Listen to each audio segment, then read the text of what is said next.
Hello, everybody. Before we get into today's Indieheads podcast, of course, the Podcast Awards 2019, as some of you may know, we put out our top 100 albums of the decade list on our blog, which you can check out and just go to our Twitter at IndieheadsPod, and you can find the Medium post from there. We're all very proud and very happy with how it turned out. I think, again, the Indieheads podcast, I think we have some of the best music writers ever, at least of this generation, and I mean that like mostly unironically. I think we have a lot of great talents on the podcast, and everyone fucking went off. However, there is one retraction that we need to make to the list. So at number 50 was Arcade Fire, The Suburbs, and there was a certain user on Indieheads who was not very happy about it, and so we're gonna make a retraction. And we are happy to announce that The Suburbs is no longer 50 on the Indieheads podcast list. However, The Suburbs is completely off the list, and at number 50, our new number 50 album of the decade is Arcade Fire's Everything Now. So, congratulations to Arcade Fire.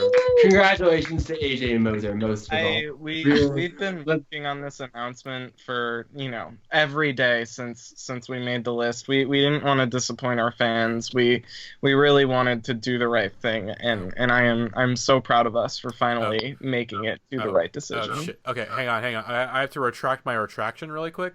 Actually, we've decided that Everything Now is the album of the decade. Holy shit.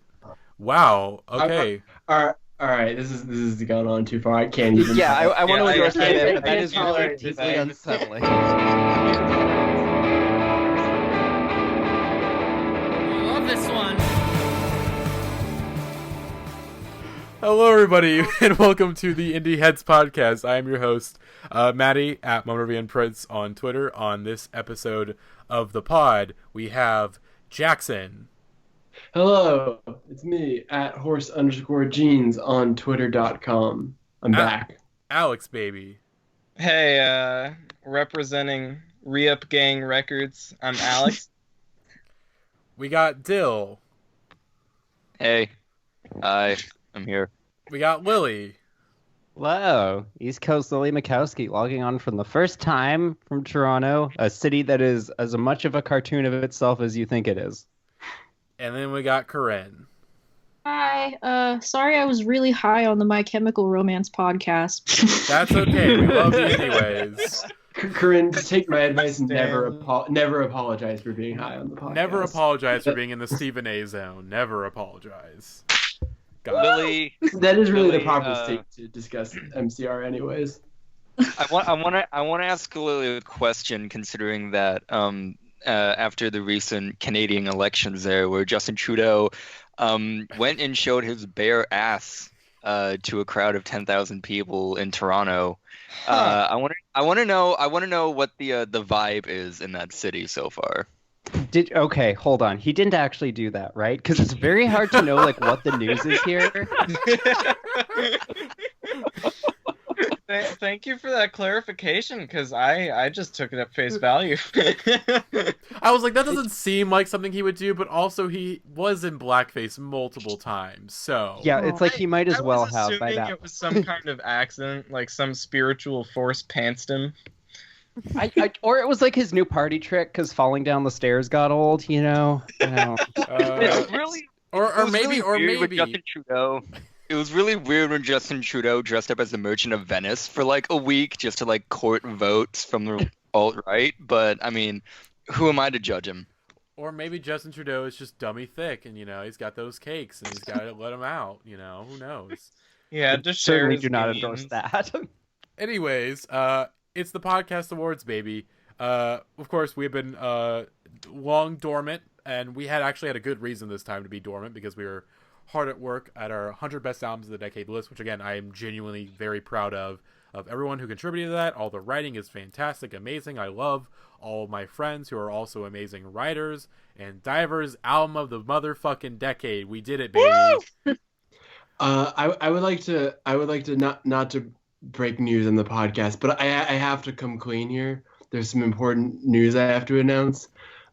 Jeremiah and I, much like the president himself, the orange buffoon, we exchanged a quid pro quo deal in which I voted for Divers to make it the album of the decade, despite the fact that I have listened to that album less than one whole time, but it is all for the best because the agreement we made is that if I made Divers the album of the decade, in return, he would give me the precious votes I needed to get Benji top 5, baby! And that's all that matters. And our plan works. Woo! I am going to put you to the highest of jails for insider trading, you bastard. Yes. You bastard. You fucking bastard. Yeah. That means that you potentially kept Joyce Manor out of the top 10. You know what? And I'll do it again, motherfucker. Okay, Woo! Okay. That did not keep Joyce Manor out of the top 10 because Benji and Divers were both still in the top 10. I don't care. It should. And can we really deny that Divers is really that is the thing though, is that I think that is one of my favorite things about our list, unironically, even though I'm not like a Joanne and Newsom fan, is that album, I agree, even though I haven't fully gotten into it, is like underappreciated in the discourse, and we are the ones who are championing that. And compared to the other albums we could have given our album to the decade to, I think it's just more interesting and more significant, and I think it meant more to the people in the cast. So I was happy to slightly push the scales, but more importantly, I got my cause bullshit as high as I could get it, and that's really what my job is here on this podcast. Okay. I'm glad we got that done. To make up for your insider trading, Jackson, because we've already done a podcast on Benji, and of course the plan is for the next year that we're going to do podcast on our top 10. However, of course, we've already done one on Benji. At least we're not doing it again. We're not doing it again. My deal, my trade is that we do Joyce Manor. We'll replace Benji as the one. Fine. We'll make that deal. But also because I would be down to do that Joyce Manor episode. That'd be fun. All right. Sorry, I'm checking the list again. Our top 50 album of the decade now is This Is My Dinner. That's really... How did that happen? Mother of God. This Is My Dinner didn't even make my top 10 Mark Kozilek albums this decade. Anyway, we need to move on. Podcast awards, baby. 2019. We're fully getting to our 2019 coverage. Of course, we got the podcast awards. We'll have the album of the year podcast probably coming out throughout the end of the year, maybe into 2020. We'll figure it out. But here we go. Podcast awards. Let's fucking do it. Number one, our first category is meme of the year, and this has been a very iffy year for memes. I feel like there is not as much stuff as there usually has been. I feel like memes have truly taken a dive in quality, folks. Stocks are low. Memes were just so much better when I was a kid. Yeah, 2 years ago. Truly. There's no currents. There's none of that. However, we do have, because of this lack of category, we do have a two-way tie for meme of the year. Of course, number one, with a bullet, is the freaking Weekend, baby. The wonderful, wonderful image that truly kept our hearts going, starting in the summer when AJ was caught on camera. Wait, was this from last year or was this from this year? Okay. It really caught wind this year. Okay. I feel like I should speak on this, considering that I was the one that sort of started it, more or less, going on the Twitter account. I don't know how I got it, but I was looking through my camera roll back in I think it was February is the earliest, and I saw this photo of AJ just pointing. And doing in the exact same format, and I don't know how it existed there, but I was like, I'm gonna post this on the Twitter account come Friday, and I did it consistently, almost every single weekend, and from there it has just blossomed into a beautiful baby boy. I mean, truly, an important weekly holiday for all of us. I mean, look, sometimes it's Friday, and you forget that it's Friday, and you're like, oh, is it the freaking weekend? And you check Twitter, and you learn that it is the freaking weekend, baby, and just the world makes sense. Yeah. And if there's any time that we forgot to post it, we didn't forget. It just simply was not the freaking weekend, baby. Again, purely an energy thing. Exactly. It may have been technically the weekend on a calendar, but it wasn't the weekend in our hearts, and that's what matters. God. And then, of course, our second winner for Meme of the Year is, of course, our dear sweet boy Chris Farron, Meme of the Year winner. Our boy Chris Farron, he's been gunning for this award for many, many years, but finally he had his breakout this is Meme the of the year. Year win. It's really he has truly been. He's truly been going off this year. Again, the When Mike Kinsella gets annoyed by Chris Farron, that just qualifies them even further. Wait, who got annoyed by Chris Farron? Mike Kinsella. Oh yeah. Yeah. Well, I mean that makes it better. That makes it better because Mike Kinsella, of course, did not fully embrace the never met meme, so he deserves to be dunked on for this bad opinion. He is an old man who isn't hip with memes. He did that Pitchfork video where he was like, they asked him about it, and he legitimately did not understand what it was. Oh yeah, he didn't know what anything was in that video. Yeah. Mike Kinsella's just a weird dad. He made a really good album this year, though. I really did. I'm still upset about it. So annoyed they got me to like them. So staunch in that take for so many years, and then. But truly, I mean, this is, again, a landmark year for Chris Farron. Obviously, Born Hot, which, again, had its origins in 2018 during the Antarctico Vespucci era, where, of course, Chris Farron is hot now. But no, he's not hot now. He was born hot. He was truly born hot. And truly, that he's a hot boy indeed. And, again, very happy. I think the thing with the meme is that the whole point of the meme is kind of this idea of Chris Farron just speaking his own legend status into existence, and I think this is the amazing thing about this year is it was like the whole joke was that he was putting the cart before the horse and declaring himself like the world's greatest rock star while being this indie guy, but now it's like he's actually become the thing he was joking about being, and now we actually all love Chris Farron and actually think he's hot, and it's like it rules. It's like it's like he's been given like a 3 genie magic wishes, and all of a sudden just the world has bent to Chris Farron's imagining of it.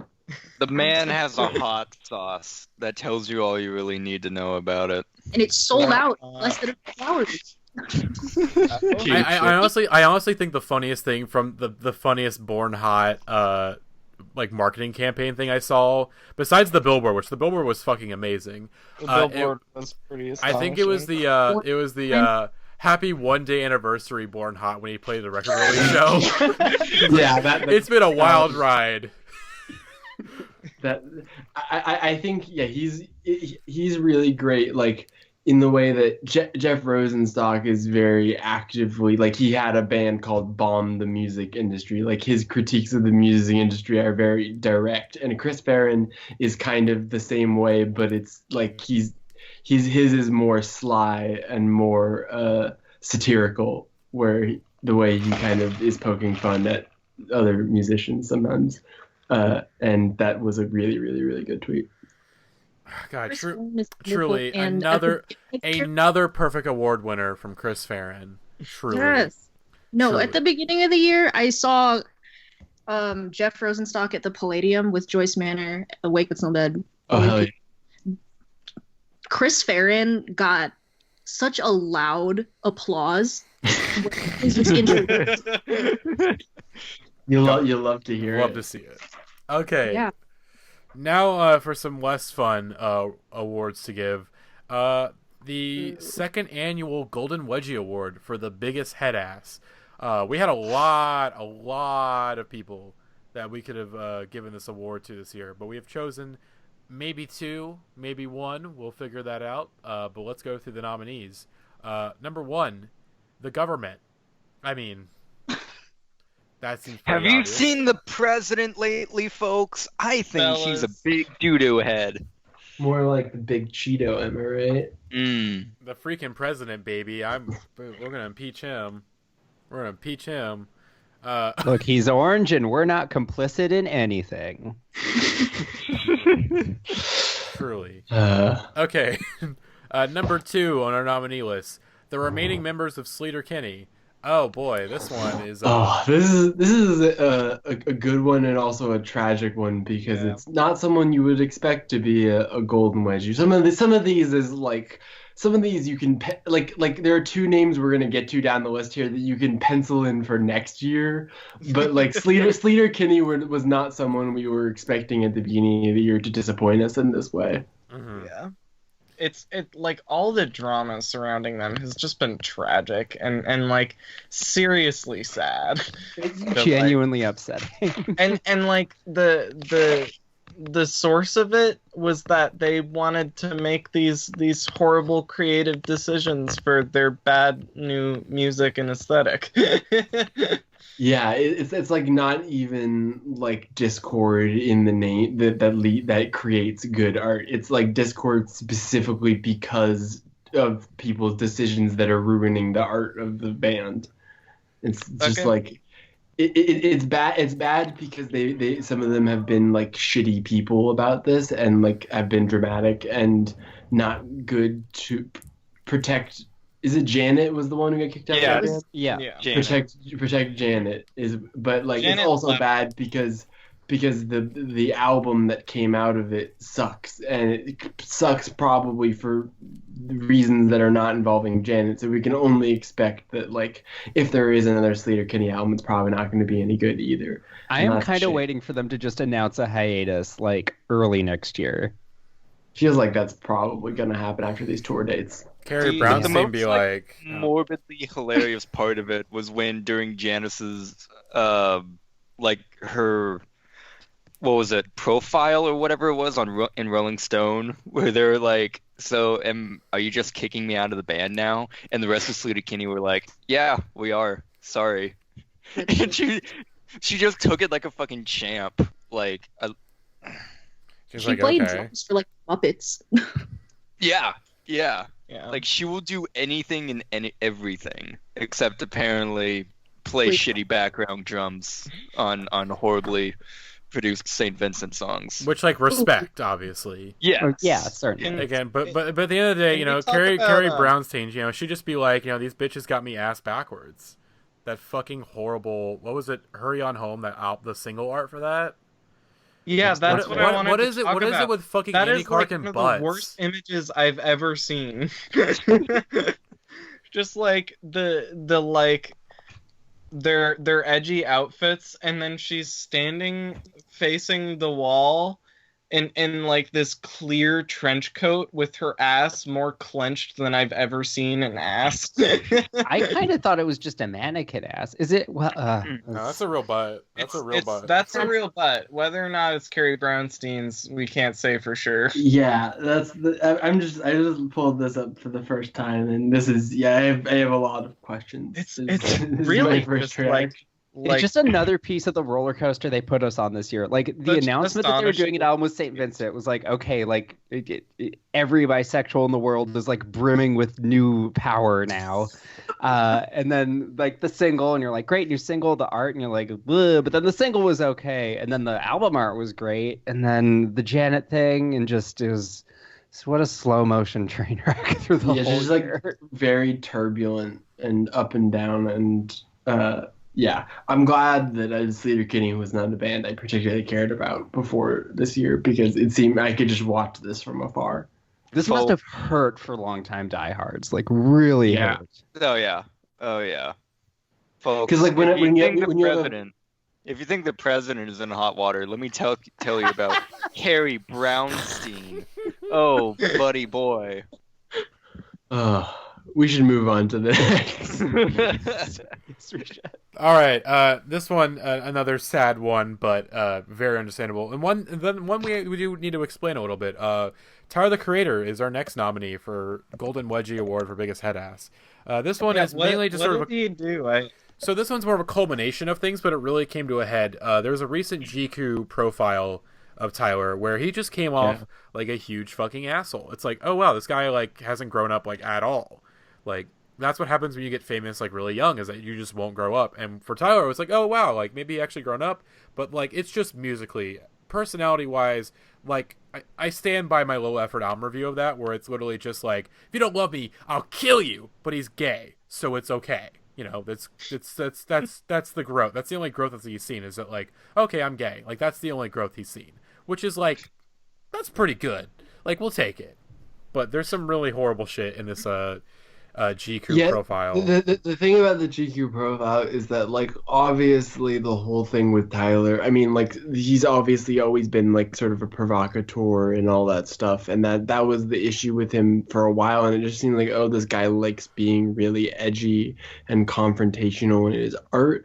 But then you read this interview, and like, I think for some people this was like Wilford Thrill on Twitter pointing this out, and I think it was very similar for me, where it's just like, this interview is really eye-opening, where it's like, oh, this guy is just an asshole, and that's just the thing. And so, like, even though he's calmed down, like, his sort of shock value shtick, it's like, when you read like how this guy is just kind of a shitty guy, and just really, really judgmental and kind of mean-spirited in the way that it's just a bummer of an interview. And in general, as much as I do enjoy Igor more, I've enjoyed it more over the course of this year. But yeah, Tyler just, I think the joke that you've made that is a very good point is that he like draws all of these lines. He's like, if you're not athletic enough to jump over a fence, that's a real thing he says in the interview. He's like, then we can't be friends anymore. If you wear Fila's shoes, we can't be friends anymore. Like, all this stuff that's like, all these rules he has for anyone to be like friends with him, but yet he hangs out with like, yo, if you wear Fila's, not okay. Sexual assault, that's fine. We'll allow it. Because he hangs out with A$AP Rocky and Ian Connor and lots of other scummy creeps. Dudes, you know. Yes. So Tyler, I still have some interest in his music, but I've really lost like the goodwill that I had. But this is a kind of misunderstood guy that I related to, and now it's just like, this guy just seems kind of mean and bitter, and not a fan of it. Igor was trash also. I don't know if I'm between. It's like, I won't say it's trash, but it really is like, okay, like, am I listening to the same album as you like fucking Indieheads are listening to? It's number one for your music, and it's like, okay. I love about half of it, and then half of it I really don't like. That's understandable. Fair. Like, I really love it, but you know, with the whole personality thing, that just kind of turned me off a lot. And listening to all the lyrics, it's really just sour. Yeah. I think the people that think it's like a really smart conceptual album, he's not like, he's not that smart. He's not mature. Smart. That's the thing. It's not even smart. It's like his emotional, like, the emotional realizations he takes away from relationships just clearly, like you said, like, because he got famous as a teenager, like, he still feels like he's in very similar emotional places in his music, and there doesn't seem like there's a lot of personal growth going on, which is of course why a ton of indie heads love it. So I mean, I think Santana is about to give it album of the year. God. I feel like he gave something a 10 after Igor. Didn't he give some? There's some. No, he doesn't give any 10s out this year. Not as far as I remember. But speaking of Anthony Fantano's 10s, we have a perennial nominee. This one I won't count as a real nominee because I think he won last year. But like, you have to mention him for the Golden Wedgies because he somehow got even worse this year. More like the Silver Wedgie. Because he just appeared. He's entered the CeeLo Grammys stage of his insanity, where Kanye is now just showing up in pictures where he's entirely painted silver. Kanye definitely gets on this one this year, mainly for, among other things, becoming buddy with like mega church pastors, and it's still the most insane thing to me. Like, not even a year from Jesus is King, he fucking dropped I Love It with Lil Pump, where I'm a sick fuck, I like a quick fuck. Like, it's barely a year apart. But I'm not surprised at all, though, because it's not surprising, and I respect I almost respect the grift. but I just can't. I can't fully respect it, but I'm almost there. I'm almost there to respecting it. But I think that like Kanye and Megachurch, it's just of course that he's gonna be into that sort of shit where he is in his life right now. It's just it makes too much sense in a depressing way that Kanye and Joel Osteen see something in each other. Oh, for sure. I mean, sad. Speaking of sad, Grimes is our next nominee for Headass of the Year, the Golden Wedgie Award. Well, like I said earlier, where to like begin? you could pencil both Kanye and Grimes into this next year. I'm willing to gamble. Oh, certainly. Oh, Grimes has really doubled down on the Elon Musk stuff this year. Yeah. And you hate to see it because Elon Musk has become even more contemptible. Mm-hmm. God. It bums me out because I still feel like there's something we aren't privy to. Like we know that Musk has Musk. We know that Musk has abusive tendencies and it's just like the weird obsession she seems to have with him. It's all really stinky. Yeah, there's just like. Stinky. Just like even though we're strangers commenting on something from the outside, there is just zero chance that's a healthy relationship. Like just we can willingly say that that's just not what you want at all. It makes me feel because obviously when they first got together, of course the classic moment where we read the Elon Musk fanfic on the fucking podcast, his big blue orbs. But like now that just feels like, oh man, like. There's something bad going on here. I don't know what it is, but I don't trust it at all. Yeah. The dynamic of Elon Musk and Grimes, it's very much like Ramona Flowers and Gideon Graves. It's just like, I just don't trust it. There's a chip that is a there. good way of putting it. God. Anyway, okay, on to one that is a bit easier to call a Headass and have some fun with it. Chance the Rapper. Where to, again, also, though, poor Chance. Yeah, I also feel bad for him, but I do feel bad for him, but also like the way that he reacts to criticism doesn't make me feel that bad for him because he is such like a mega institution at this point, and even though like a lot of like most hip hop fans I think really disliked the album, he just was sort of like stubborn about it, where he's just like constantly retweeting people all day long about how much they love the album, even just like trying to drown out like anyone disagreeing with that it kind of sucks. And it just really like, even though I've kind of soured on some of his music over the years, like it's just like there's no one who didn't like Chance before that likes him after this album. Like this album only lost him fans. Like it can't have grown his audience like at all. And that's just it's like either you were completely in on like the summer camp music that he was leaning into, or this is the moment you're like out on it basically. It's funny you mentioned that because because after postponing his tour for this album, he has now canceled it outright. I was just going to bring that up. I found that out a few minutes ago. Is it like really not selling? That's a big yikes. Yeah. I mean, like his reasoning is obviously not about that, but it's also like, come on. Yeah, suspicious. Definitely.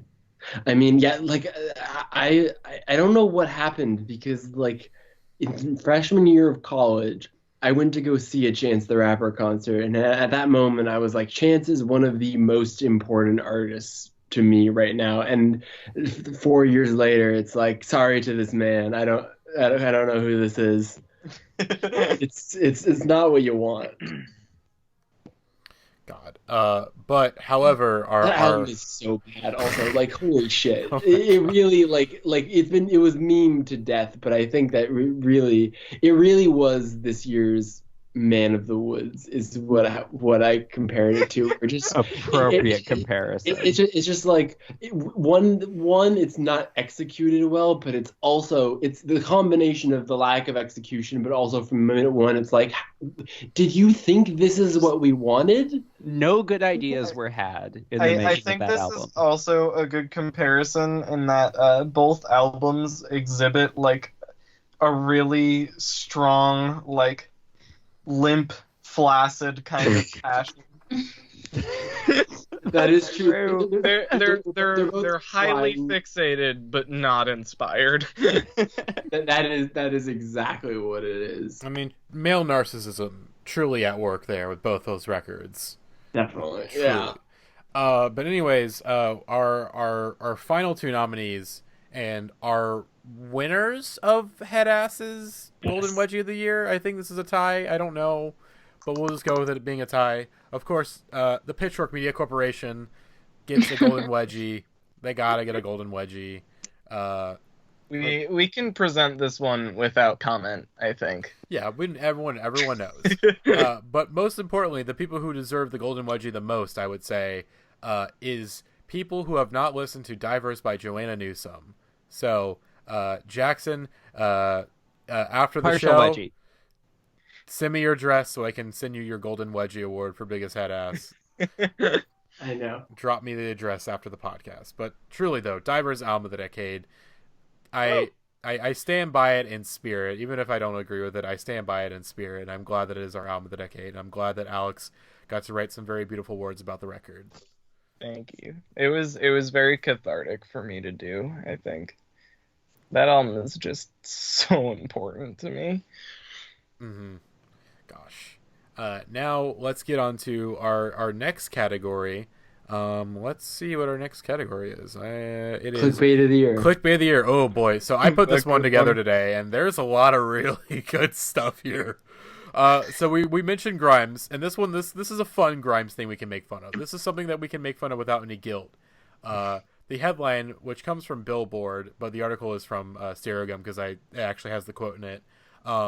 Grimes says she removed part of her eye to cure seasonal depression. This is really, really great because I would believe basically any headline that involves Grimes getting some unnecessary medical procedure done on herself. That just seems really up her alley. And, you love to see this. And okay, the funniest thing is that this was part of like an Adidas ad campaign, and they let that through. What? So from the Stereogum article, last night we learned that Grimes is the star of a new Adidas ad campaign, and announcing her Adidas gig, Grimes posted on Instagram about her workout regimen. Somewhere in there, Grimes made a truly shocking announcement. She's had experimental eye surgery, replacing the top film of her eyeball and replacing it with an orange Ultraflex polymer. This is meant to treat seasonal affective disorder by eliminating blue light from her vision.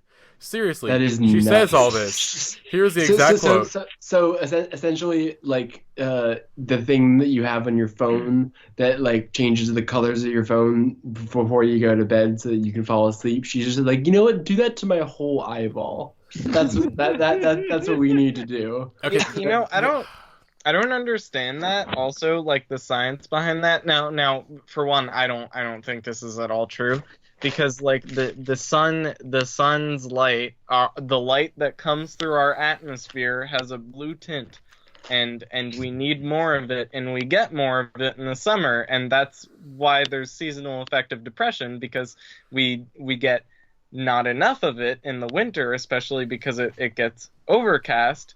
So to me, this seems like it would be dooming you to a lifetime of seasonal affective depression. Yes. Yeah. Well, okay, here's the hold on. Wait, isn't that just like a thing for your skin? Because the blue light, it does like harm your eyes and cause eye strain.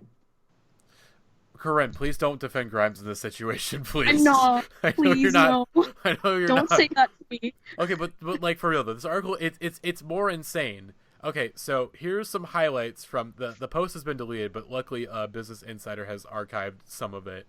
I would like to say this ad campaign is conspicuously absent from the internet now. So I first maintained did not go to print. Hang on. Okay, I remember this whole thing being Jackson. insane. Jackson, I'm trying to teach our listeners about Grimes's fitness campaign so they themselves can replicate it when they have $1 billion. So, I first maintain a healthy cellular routine where I maximize the function of my mitochondria with supplements such as NAD+, acetyl L-carnitine, magnesium, etc. This helps promote ATP and it's incredibly visceral. From that point, I spend 2 to 4 hours in my deprivation tank. This allows me to astroglide to other dimensions, past, present, and future.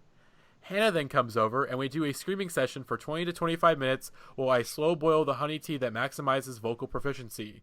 I have also eliminated all blue light from my vision through an experimental surgery that removes the top film of my eyeball and replaces it with an orange Ultraflex polymer that my friend and I made in a lab this past winter as a means to cure seasonal depression. And then she ends it off by saying, I go to bed with a humidifier on. Hell yeah, baby. Truly, Never change times. Truly insane shit. I don't believe any of that is true. It is not. Yeah. It cannot be true, but I want it to be true so bad. I want it to be true. Yeah, it's the fact that we aren't 100% sure that it isn't true says a lot about who Grimes is, though. Exactly. So let us continue on this clickbait of the year. Another nominee. This one came out in late 2018. December 18th is when this article got posted, but I'm counting it because we're just going to use the usual Album of the Year awards. Really, it's more or less December 2018 or December to November of the next year. So, Twitter CEO Jack Dorsey sent Azalea Banks his beer clippings for an amulet to protect him against ISIS. Yeah, this one is just nuts. I deleted my Twitter, but this is a perfect encapsulation of how I remember it. So the claims popped up in a Vanity Fair article about Jack, which stated, once a source who worked with him told me that Dorsey had sent the rapper his beard shavings to make him an amulet that would protect him from evildoers. and then it goes on further. Jack Dorsey asked me to tweet about his Cash App, and in exchange, he was supposed to tweet about my mixtape. He never did. She wrote before apparently deleting the tweet. So that quote comes from Azalea Banks. And Azalea then claimed Jack sent me his hair in an envelope because I was supposed to make him an amulet for protection, before joking she would hex him. Where did we get the ISIS thing from? That's nowhere in this article. She said you protect him from evildoers. I think there was something about ISIS like threatening him, and so they kind of just consolidated the two. Okay, not that that's like a false correlation, but it's like that is a specific part of this headline. That is a specific protection. I think it says a lot about Jack Dorsey and Azalea Banks that we aren't 100% sure that this is not real. It's also very funny that the two of them are involved. It's just like, it really feels like, of course their paths have intersected. So for in another clickbait article, the one that I forgot was this year. I was like, wait, what? That was this year? Was ICE arrests rapper 21 Savage, says he's actually British. That was insane when I remember that. Also, when I remember that the 21 Savage album came out this year, that blew my mind because it was in like January. But that album is pretty good, and ICE is terrible and should be abolished. But this was like a really unfortunate thing where, like, on one hand it was like, this is an objectionable, awful thing done by a terrible organization, but also he's British. It is funny to make jokes about how 21 Savage is British, and there were a lot of very good jokes to be had where people would take 21 Savage lyrics and added like tea and crumpets to them or whatever. It was a fun time online. God, and then the of course 21 Savage eventually admitted that, like, yes, he was born in London and then moved to Atlanta when he was 7. And I think there was something I saw while researching this article that, like, he does remember having a British accent when he was younger, which is like fucking insane. That is weird to think about what 21 Savage with a British accent would sound like. God. Of course, again, abolish ICE, arrest every ICE agent, but Jesus Christ. Was there resolution to this? Because he got free. He was obviously free. Really good, because he's doing fine. The last time I heard about this, it was just like an awful tragedy. It didn't really mess with his, like, his cred that much. I think they dropped whatever things they had on him because whatever it was like bullshit in the first place. So I think once like the national media like put attention on it, they dropped it because they didn't have anything actually on him, of course, because they're awful. Okay, then this one is this one I put on here because I think all you need to know this. So, I forgot about this one. Yeah, I'm reading this again behind the scenes. I'm like, oh my god. So the headline is, why is this Meghan Trainor press release so horny? It's a good headline, but really, the Meghan Trainor press release is like one of the worst things I've ever read in my entire life. I really like repressed the memory of this, and now that I'm rereading it, it's like, God, do we have to? Can I read a paragraph of this thing? Because I need to reiterate just how awful this is. If you want to read it, go on ahead. Go on ahead. You go for it. Let me adopt my best trainer tone. But perhaps the pièce de résistance, that's French for wig snatch, is Marry Me, a romantic acoustic guitar and ukulele-tinged aw-fest which delivers all the feels and then more feels. Meghan wrote the song 30 days after meeting Daryl, and it was so good that she walked down the aisle to it. We know it's a little bit #vom-worthy, but also, am I chopping onions right now, or are those tears rolling down my face? I'm not crying, you're crying. It's like if an episode of Glee wrote ad copy. Yeah, like it's really it's like an episode of Glee meets like the Hillary Clinton PR team. It's really rough. Who the fuck gave the poppers to the fucking record label intern? Who the fuck gave them the poppers for this? That's not even the worst part of this like press release, okay? Like, yeah, the worst parts is the parts where it gets into very explicit sexual details. You just gotta go from the beginning. You have to go from the beginning. Valentine's Day is around the corner, and whether you're planning on smashing Bay's junk to smithereens or making out with a pint of fish food, you need some fresh Valentine's Day bops to get you in the mood for love, and Meghan Trainor has got you covered with her new EP, The Love Train. You know you want it, and you can freaking get it, bitch, on all digital platforms right here. It's like a filled out bingo sheet of all the reasons white women should be abolished. So that's exactly right. There's like a good 70% of this paragraph that is just stolen Ave, and I really think Meghan Trainor should actually go to jail for a hate crime over it. I want to point out, in the article they refer to her husband as the Ginger from Spy Kids, and I thought that was just the article saying that, but it is in the press release. It's such a bizarre cultural document. Also one of my favorite things is the part where that is the single most insane thing in this whole article, I think, was when they were leading up to a quote that they got from Billboard where they called it another fun danceable track to fall in love with, and the writer who was writing this ad copy was like, how to introduce this quote right here. Let me try. Billboard was wet for all the ways, calling it another fun danceable track. Who in their right minds, what communications major was allowed to commit this monstrosity? I need to know. I have to know if the person who wrote this has revealed themselves. I have to know. That's the other worst thing is that this post is so horny, and it's also clearly not written by Meghan Trainor. This is some monster PR person that is secondhand horny for Meghan Trainor and her boyfriend, and it's just really upsetting on lots of levels. I wonder if they ran this past her before they printed it.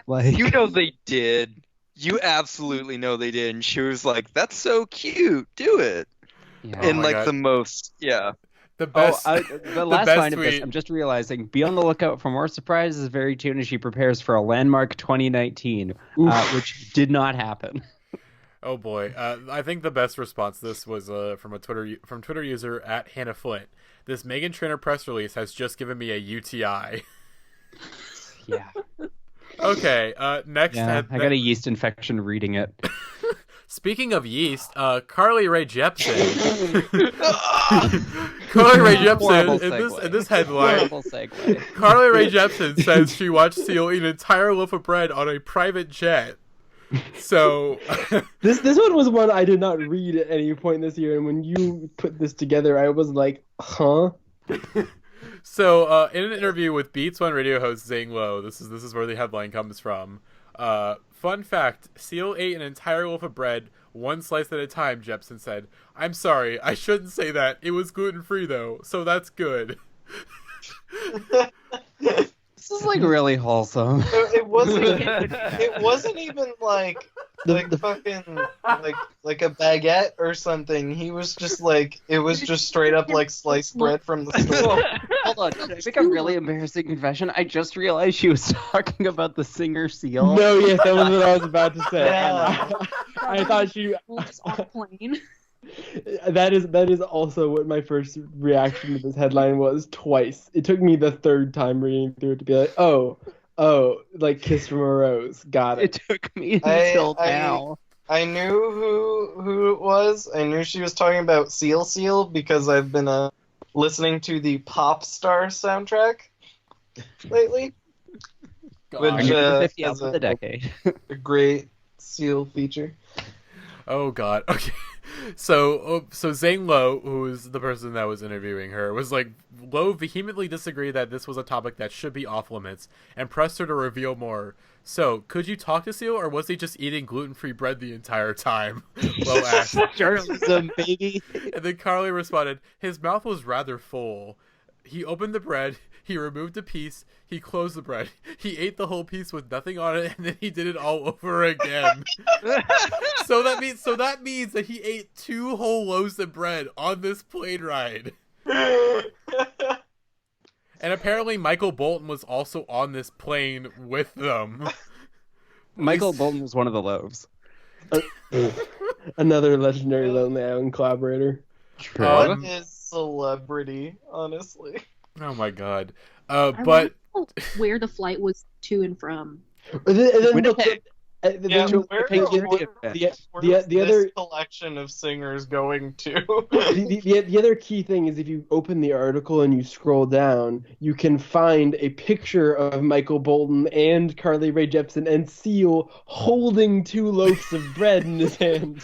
He's posing with the loaves. And oh my God. Which Okay. makes this the most like Wait, if certifiably that's true sourdough, I story understand. of the nominees. Okay. That, here's the thing. that is Okay. a hungry man with no intention of eating anything else. Anyways, but the clickbait of the year, it's got to go to Jack Dorsey, because what the fuck? What the fuck? yeah, the Also, big things just amulet fuck Jack thing. Dorsey. That's also true. He could also be Headass of the year. He had a good run at that this year for sure. God. There was. Anyway. Do you remember the fucking mosquitoes thing where he wants to go meditate in like somewhere in I don't think it was India. It might have been India. I think somewhere in the southeast, he went to go meditate. He got bit by mosquitoes like 110 times and was like, "This is good. This is a good thing." Well, anyways, let's get into some more serious categories. Let's go to Breakout Star of the Year, and our nominees for Breakout Star of the Year. Of course, number 1 on this list. Well, not the number 1, but the first one we're mentioning is Black Midi, who had a fucking terrific year, of course, and an incredible debut record, 2 amazing singles, and a certified slot on every dude's album of the year list for the year of 2019. If you are a dude and Black Midi is not on your album of the year list, I regret to inform you that you are not a dude. And Okay. I hate to say it, Guys Being Dudes, the album. truly. No, this isn't guys being dudes. This is Gremlins being Gremlins. The Okay. album. I will disregard the guys being dudes comment. I will agree with Jackson's Gremlins take. But the fucking Gremlins, they really did it this year, and I'm glad for Yeah, it. they're one of the best bands in live bands in rock music today, for sure. And I think these guys are only just going to become more of an exciting act going forward. And I hope they put out a new album like pretty soon, because I feel like They got the material that they could definitely like knock something out next year. They put a lot of work into Schlagenheim, but also, yeah, I feel like they're so talented and so much of their work is improvisatory that I feel like they could be like a King Gizzard kind of album where they're just cranking out albums at a pretty rapid pace. I would love that personally. Okay, however, I have my beef with Black Midi, of course. As we know, my favorite shirt, my Wise Blood shirt, got ruined in the Black Midi mud pit at Pitchfork Fest this year. This is true. If you can find the photos of it on my Twitter, just fucking my pants just caked in fucking mud, my shoes just fucking destroyed with mud because the goddamn gremlins, they just, that gremlin mindset, once you get into it, you just can't get out of it, and sometimes it makes you do regretful things like ruining your favorite Wise Blood shirt. Fucking just it's part of the history of your shirt. Just tie-dye it or something. I don't know. Or buy a new shirt. I did get a new Wise Blood shirt though. I got like a purple long sleeve, which I think I really like a lot. So yeah, baby. I have again got a new Wise Blood shirt, but still I'm very sad that my old one is. Wise Blood is not a candidate for Breakout Star of the Year because I think her breakout was whatever Front Row Seat to Earth. Yeah, I always get Front Row Seat to Earth confused with 30 Seconds to the Decline of Planet Earth. God. Mark Kozak and Diezu. But Wise Blood, it was sort of a breakout star of the year because I feel like that album was like really huge for expanding her audience, and Wise Blood owns. That's just a tangent. Truly, but like I said, in my good heart, even though a bunch of dudes found out who Wise Blood was, which I'm very glad. Thank you to the dudes for finally having some taste. But still, you should have gotten on the train early, like I was on the train early. But nevertheless, another breakout star of the year is DaBaby, who again had a pretty landmark year. Of course, kind of comes out of nowhere with his Baby on Baby mixtape, and scores some huge hits. And here's a mainstream rapper who is both technically proficient, but also just fucking fun. He's just fucking fun to listen to. Great beat selection. He's got personality for days. He killed a guy in a Walmart. I mean, what's... I mean... What?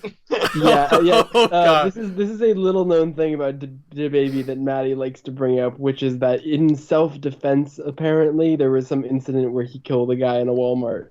Didn't go to jail for it or anything because it was self-defense. But I don't know the whole story about that, and you just keep bringing it up out of nowhere, and it's very startling every time. We love responsible journalism. I will say it took me until now to realize that DaBaby and Little Baby are two different rappers. Yes, I'm very confused about this DaBaby hype for the past couple weeks, and you're like, didn't we already do this? No, it's a different one. I would not put Little Baby on the breakout side of the year because I don't like Little Baby. Anything I've heard, I'm just I do like Little. Well, that's the thing. I was like, did this guy suck last year? What's happening? Although I will say, what is good is the song "Little Baby" by Young Thug that came out this year. What a tune that is! Anyways, which is funny because Lil Baby has I think 2 features on that Young Thug album, and neither of them are on the song titled "Lil Baby." That's just a different song. Here's the thing. Despite what I said about Lil Baby, again, wah, bitch, I'm Lil Baby is one of the most legendary lines of the decade.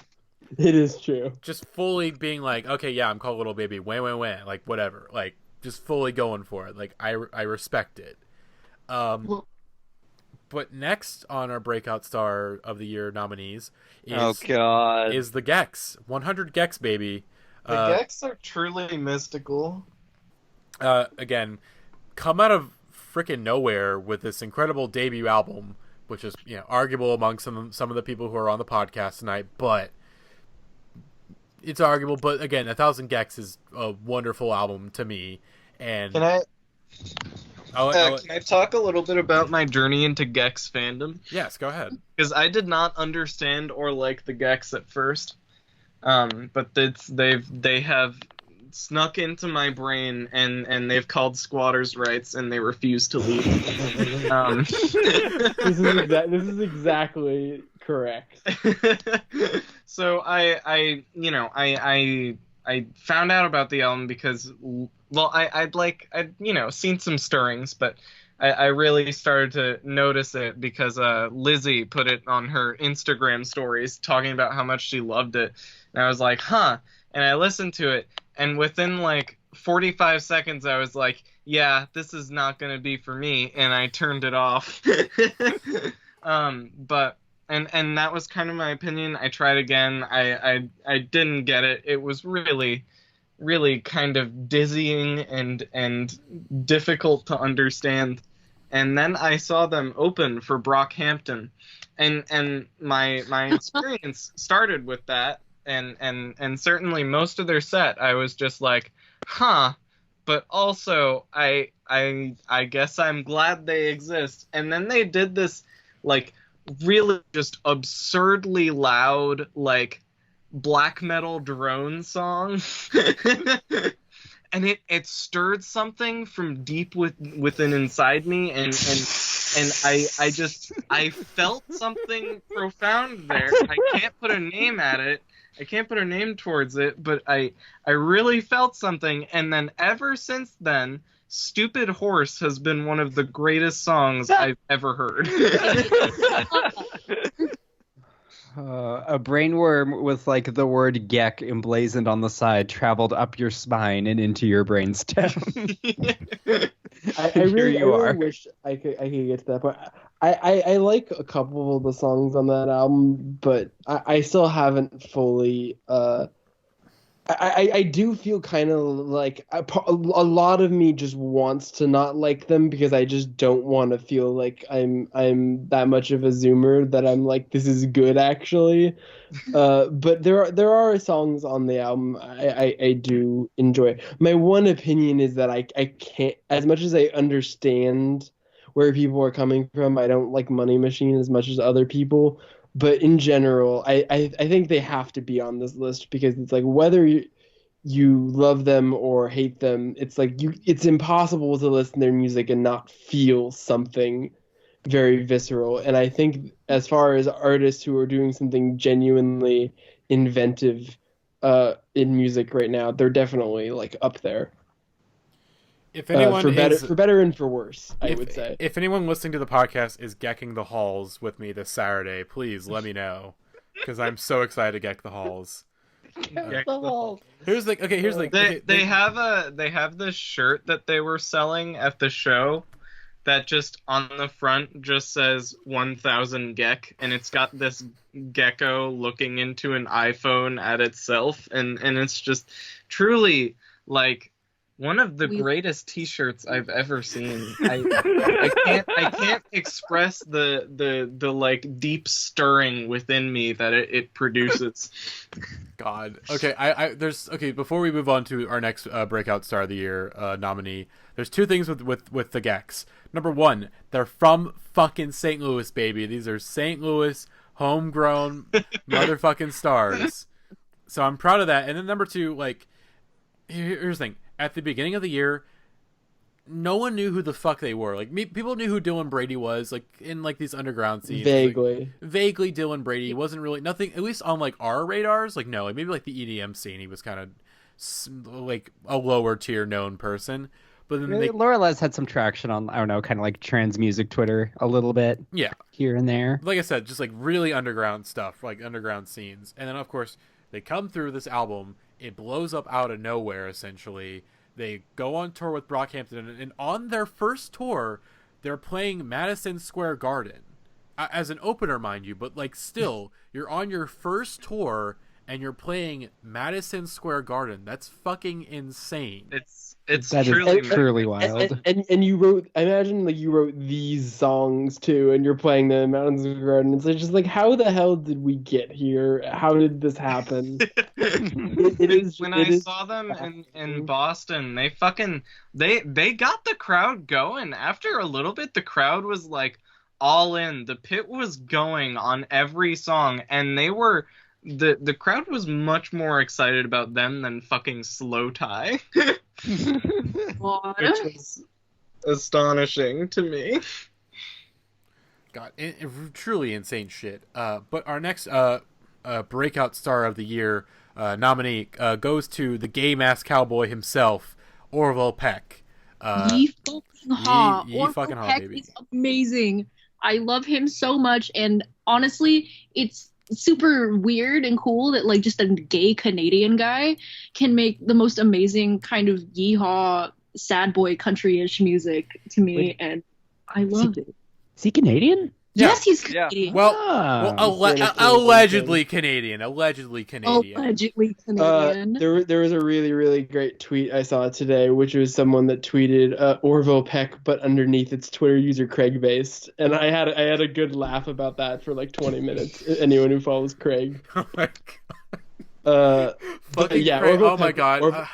Can Orville Peck rules. What is your favorite Craig-based tweet / moment? I think still the cold showers thing is still the most. I was about to say that. I think about that almost every time I take a shower. For those of you who aren't familiar, Craig, this person that we follow on Twitter, once tweeted, I just realized that you can turn on the water for the shower before you step into it, and you can wait for the water to get hot without being... And everyone's like, you're telling me that your whole life you would step into the shower and just turn it on and just be cold and like dodge it, and it was a really, really great moment of just someone admitting something they think is normal on the internet and getting roasted for it appropriately. Oh And god. I think about that every single time I take a hot shower. Oh my god. Okay. Well, Orville Peck, of course, one of the best albums this year. But I think Brad Leone of Bon Appetit really said it best in the recent video that he and Orville did together, where they on It's Alive. I'm gonna try to do my best Brad impression, so this is gonna be probably really terrible, but I'm gonna try my best. Saw you over in Brooklyn one time, and you blew me away, man. You guys came on. I mean the album, and I've seen a lot of shows, and I usually sometimes like you get the record, fall in love with it, and you go, not everyone plays a great live show, but I saw you guys. You showed up, and it was like a bus and driven by Marty Robbins, Morrissey, and Elvis, and it just like hits you right in the face, going 90 miles an hour. And I mean, truly says it all. Says it all. Our king, Brad Leone, Chef King, but of course nothing can top Claire from Bon Appetit, our true queen of the world. And Breakout Stars of 2019, Claire from that's our winner, folks. That's our winner. Claire from Bon Appetit is our breakout star of 2019. But for real though, our last nominee, maybe someone has in our breakout star of the year after Glass Beach. Someone has just written titty. I did that. Thank you, Alex. Thank you, Alex. You're very welcome. Okay. Also, real quick, I want to add Slow Tie because his album was excellent, and we don't have to talk about it at all. But yeah, Slow Tie, good, folks. Agreed. His Mercury performance was very good. Is that the one? Is that the one with the Boris head? Yes, it absolutely is. Yeah, that owned.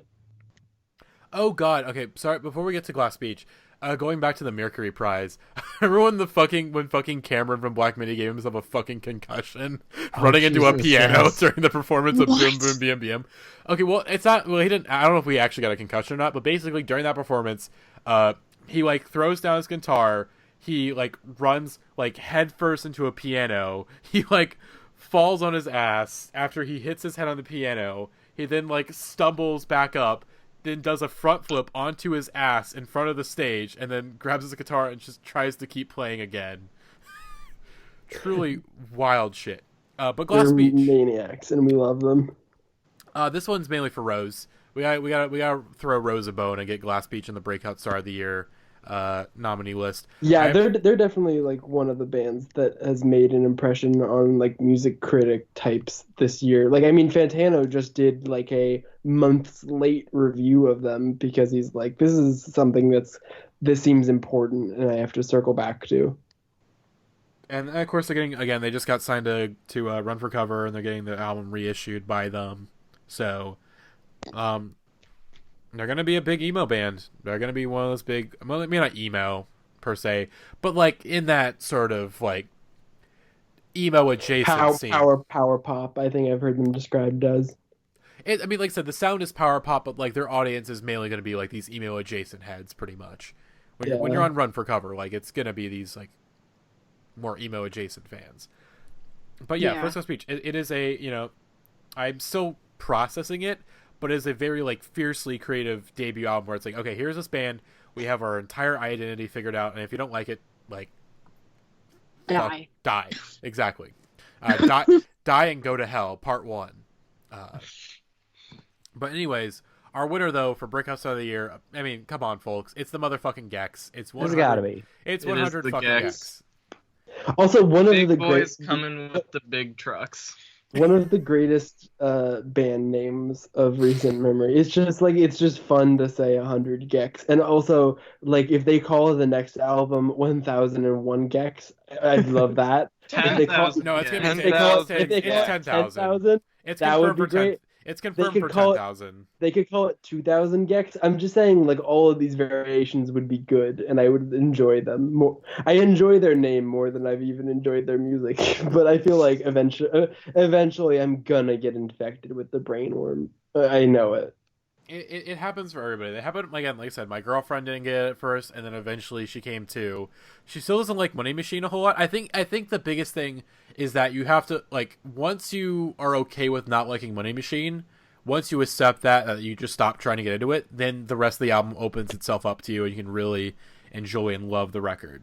This is so odd to me. Money Machine is the only Gex song I like. Yeah, Money Machine is fantastic. Here's the thing, it is fantastic, but for some reason it's the one that kind of stumps people in their tracks.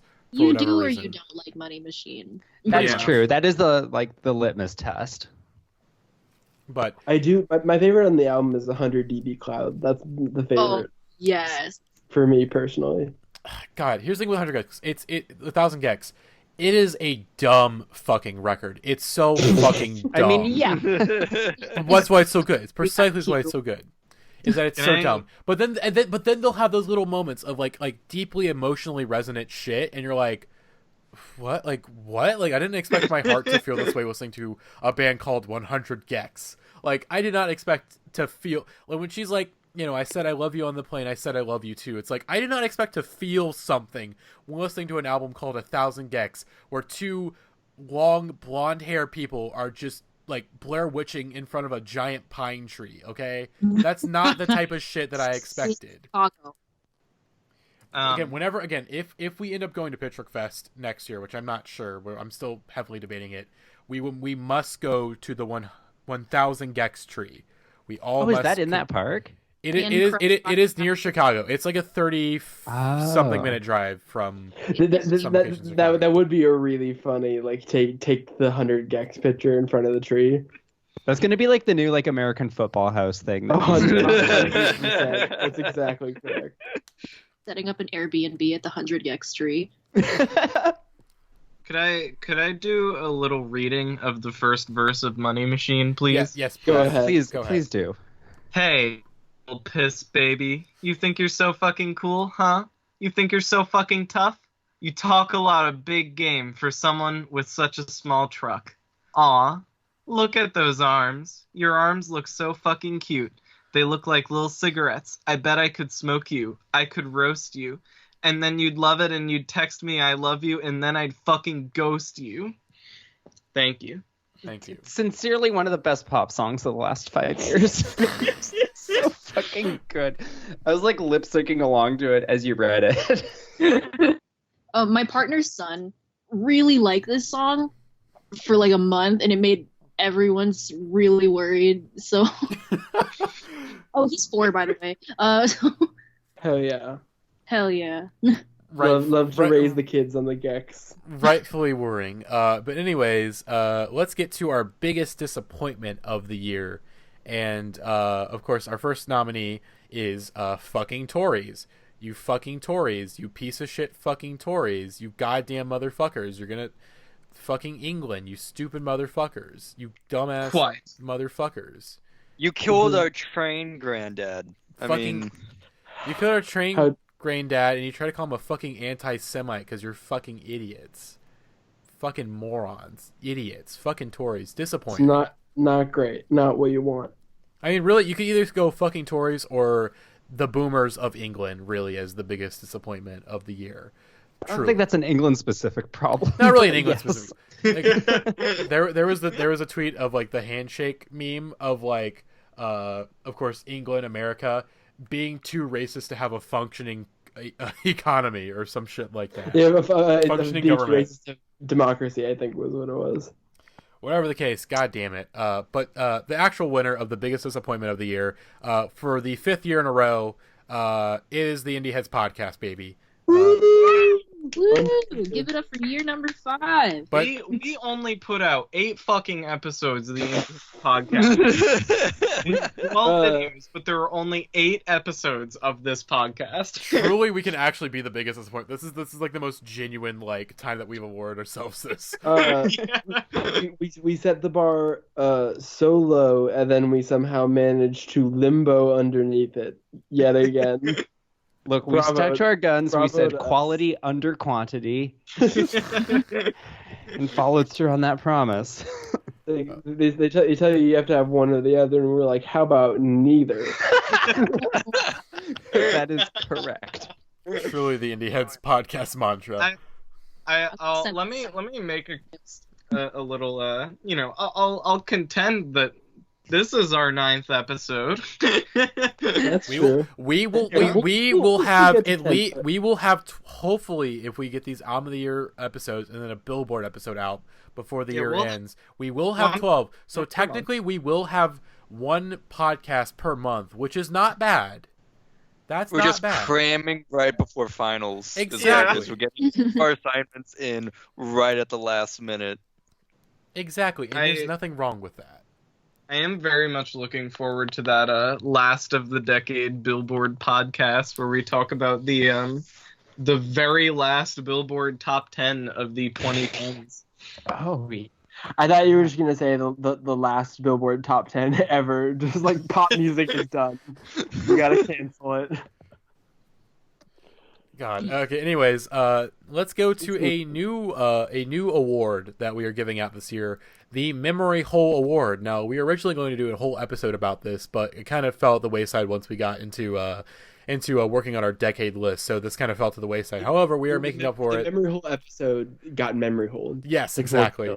Exactly. And we're going to not discuss that any further. But the Memory Hole Award, basically, it goes to an album for a relatively high-profile artist that everyone forgot about. So basically, a big high-profile artist, they dropped an album, got some hype when it came out, but then everyone forgot about it not very long after.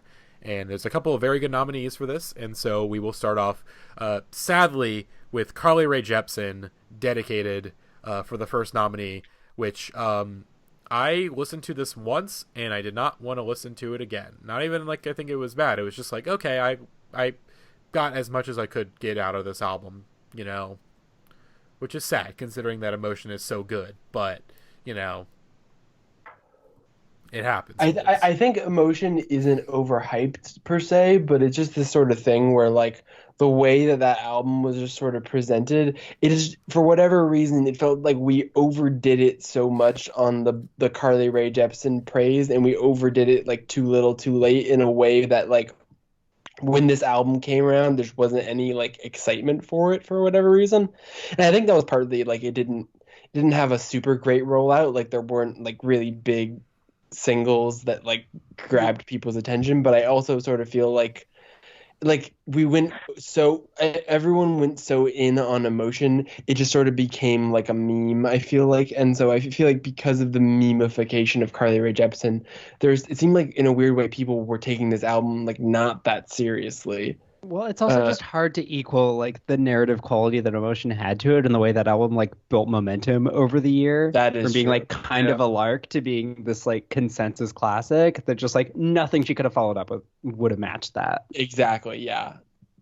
It's solid though. I have faith. I have faith she will continue because like Emotion B-sides also slapped, and like I have faith that she will continue to put out good pop music. But yeah, this album does not seem like it made much of a dent in the cultural landscape. I mean, the nice thing is Emotion like went so singularly hard that it's kind of turned her into like a legacy artist already in a weird sort of way.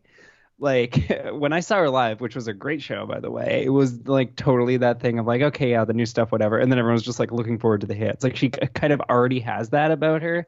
So it's like, you know, she can put out more stuff and some of it'll be good and then everyone can have a fun time at her shows. And that's fine. Yes. This next artist here, I like to call this the annual Sure AJ, whatever you say award. Because this is the AJ finds himself award. for everyone else, I think for some very specific kinds of people, and I think all of them live in Brooklyn, including AJ. For some very specific kinds of people, this Bon Iver album was like very meaningful. And I have loved Bon Iver albums in the past, and I still stick around and defend that Eighth Circle is one of the great songs of the 2010s. But like, yeah, I don't know. I listened to this Bon Iver this album once, and it's like, yeah, he's doing the same voice distortion stuff or whatever, and I don't know. And I feel like over the past couple of years, as he's experimented more into electronics, it just feels more like a pastiche than it does a real kind of definitive sound. It just kind of feels like a lot of noodling and a lot of just whatever. And this one really didn't do anything for me in a way where I just completely forgot it. Besides every 2 months when AJ goes, "Yo, this Bon Iver album really is a classic, isn't it?" or something along those lines. I believe my like initial reviews of it was something along the lines of that like some of the song play is good, but then a lot of it is just like a little bit too like oh shit. Damn it, I fucked up the bit. Whatever the line from the SNL sketch was.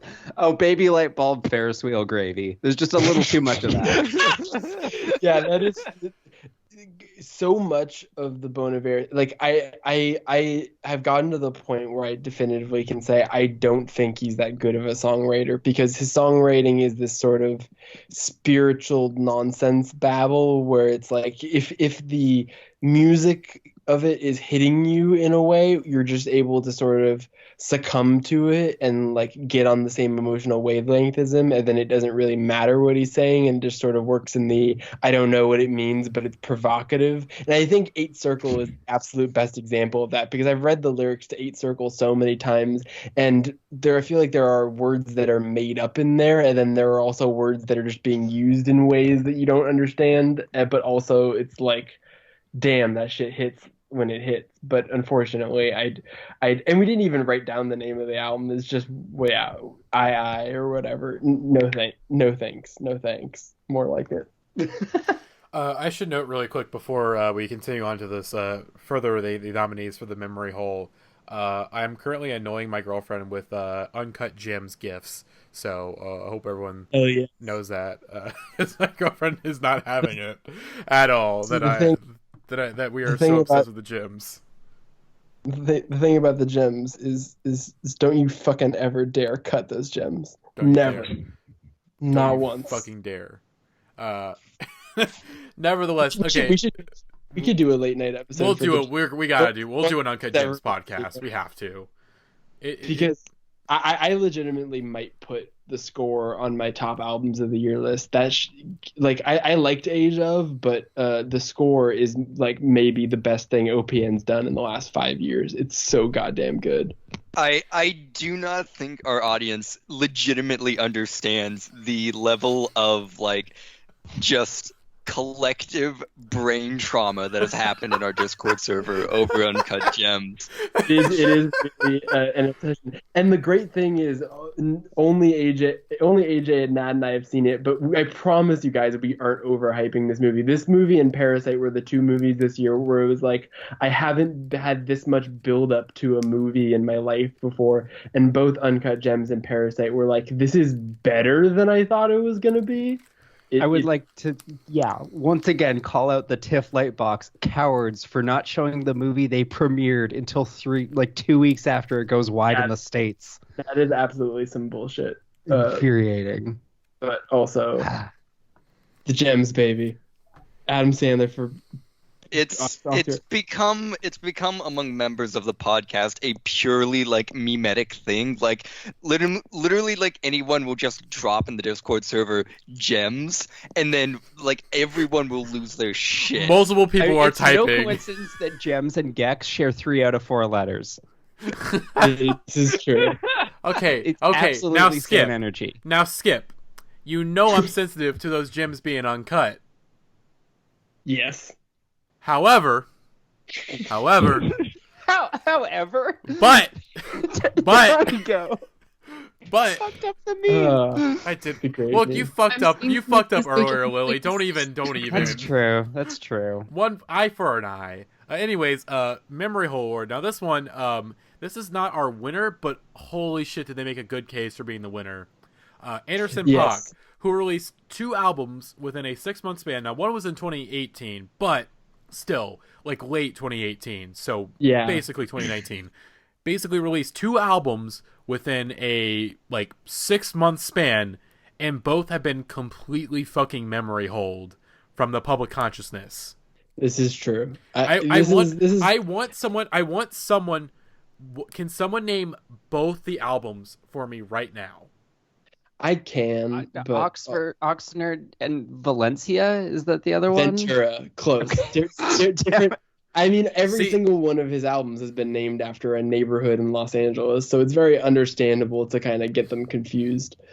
But yeah, the thing that's a little bit of a bummer about this is that like Ventura is like a return to form, and that is once again a good Anderson .Paak album, but part of the problem is that Oxnard made me realize I don't even really want a good Anderson .Paak album that much anymore. Like, I just feel like that kind of like Ventura is a very good down the middle R&B album, but the whole thing about Anderson .Paak was that most of the excitement around him was like, oh, what is this guy gonna be? Like, he felt like a rising star, and now it just sort of feels like in the last 2 albums he went from being like this person that could be like maybe one of the biggest artists in the world to like now it's just like either you like his music and you're listening to him all the time, or he's fallen off the like wider cultural zeitgeist.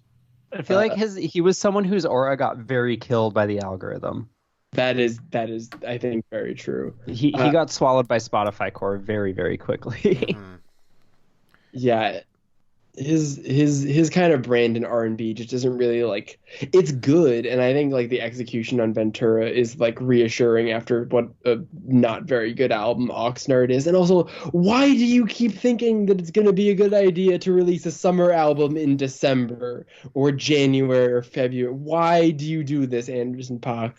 Just wait until it's June. It's an LA person thing is what it is, because we forget that like other places in the world have seasons, and we're just like, oh yeah, it's sunny and 75 out, it's time for me to release this album, and it's the rest of the world is like, no it is not.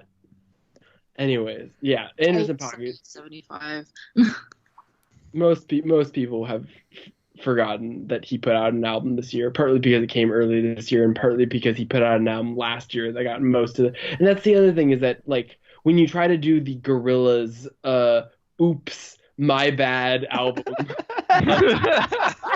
the problem with that is that like even if you do like, I feel like Anderson .Paak's Course Correct was much more successful than say the Gorillaz one was, because at least like I feel like the people who like really were like big Anderson .Paak fans like that I know like do like Ventura comparatively, and I think Ventura was just like a return to form where it's not particularly inventive, but it's just a lot of like good R&B love songs, and that's just like fine for what it is. But I feel like the problem with it is that there's hype building up to your last album, and when you try to rush out another album, it's like people aren't gonna. There's just not gonna be any buzz for it because you just put out an album last year and it wasn't that good. So people that like aren't totally invested in you aren't going to check it out because they just checked out something from you, and there's so much stuff on the marketplace. And so I feel like this album was just gonna, and it really did feel like he spent so much time building up to Oscar.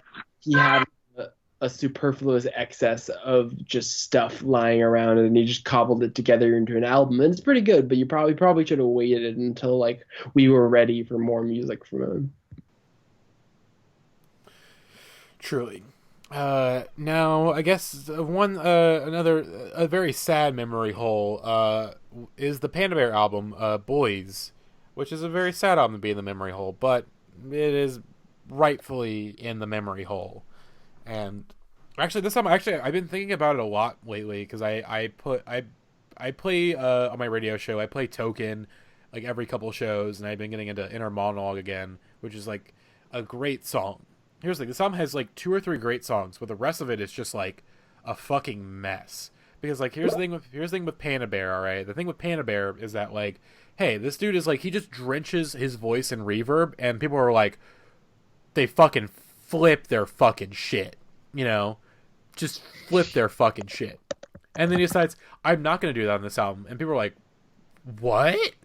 What do you mean you're not gonna put a bunch of reverb on your voice? He's like, nope, I'm not gonna do that.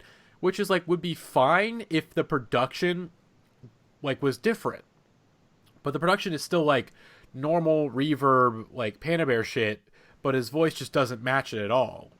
It's like a really weird like match. Sometimes it works, sometimes, but for the most part it just doesn't. I think, and I apologize for doing this, but I have to. This album would have been so much better with a different producer, and you know who that producer is? Motherfucking Dean Blunt, who did a number of collab tracks with Panda Bear for his mixtape Zushi, and it is some of the best stuff that Panda Bear has put out in a number of years. And this album would have been much better with Dean Blunt, because I think Dean Blunt knows what to do with his voice, because Dean Blunt's someone who doesn't use like a whole lot of reverb on his voice, shockingly, or at least he knows how to work around that. And I think the stuff that Panda and Dean did this year were some of his best tracks, and I would have loved that to be like a full album. But instead, Panda's like, okay, I'm going to reunite with the guy who did Person Pitch with me, except the guy who did Person Pitch with me has no fucking idea how to work with me anymore. And so this monstrosity is what comes from it. So, you know, and also he got really obsessed with like, you know, those guys who are like, you got to listen to it with headphones though, right? Like, you really hear a lot of stuff in the low end. Like, he became one of those guys. And it's like, I don't give a shit about the low end. Just put out some songs that are good. That's all I ask. My coworker plays this album at the store on a regular basis, and it's gotten me like kind of into it. It's like I'm weirdly on board. I think I need to get my back. one I thing think I to need to try contribute to this. I think I need to try again with it, because the stuff that I like on this album, I really fucking like. I think Inner Monologue is like one of his best songs. There's some great songs. I think I like the whole thing has like, kind of like risen in my esteem just through, I think, honestly, like exposure therapy. Really is what it is. I listened to it one time when it came out, and I was like, I really like this, and I don't need to ever hear it ever again. That's also fair. God. It was, I don't know, it was good. It was just like not an album I need in my life, and Panda Bear doesn't make music that I need in my life anymore, really. God. And then our final nominee for Memory Hole album, our winner for Memory Hole album award goes to Flying Lotus with his first album in nearly 5 years, Flamagra. Yeah, this is rough. I was a mild defender of this album just because I really was like looking forward to this album and kind of wanted it to be good, because he took so much time without releasing music because he was making his weird horror film, among other things. And so like I was very excited, and it was like, oh, it's like a double album where the music he's making up for the lost time. But this is like a memory hole very much because of its length, because it's just such a clear, like, here's all the songs I've made in the last couple of months without any sort of editing and paring down, and instead of it being his epic, it's like easily his most forgettable album, which is such a bummer because Flying Lotus is very, very, very, very talented, and this is not even like half as good as You're Dead. It's like You're Dead light but also longer. This man had fucking David Lynch do like a spoken word intro to his fucking album, and it's in the memory hole. How does that happen? It's really baffling. I remember, like, I explained this before we started recording. This came out, and I was, like, so excited. Everyone was. The chat was, like, going off. I very distinctly remember this. Yes, and then I forgot it was coming out. I realized a few weeks after the fact that I had forgotten that it did come out. I didn't feel like listening to it, have not felt like listening to it in the time since, and will probably never listen to it. And, like, this, I would have listed it, like, one of my most anticipated of the year if we were doing this podcast last year. Like, yeah, I remember specifically like seeing the track list and being like, oh, this is going to be so good. And then like almost all of the features are like pretty underwhelming. The Solange song is good. One is all right. The Solange song and the Denzel Curry one are both good. The Tierra Whack song I wanted to like, and it's just too weird. The Burning Down the House with George Clinton, I was very bummed that it was not a Talking Heads cover and is also not good.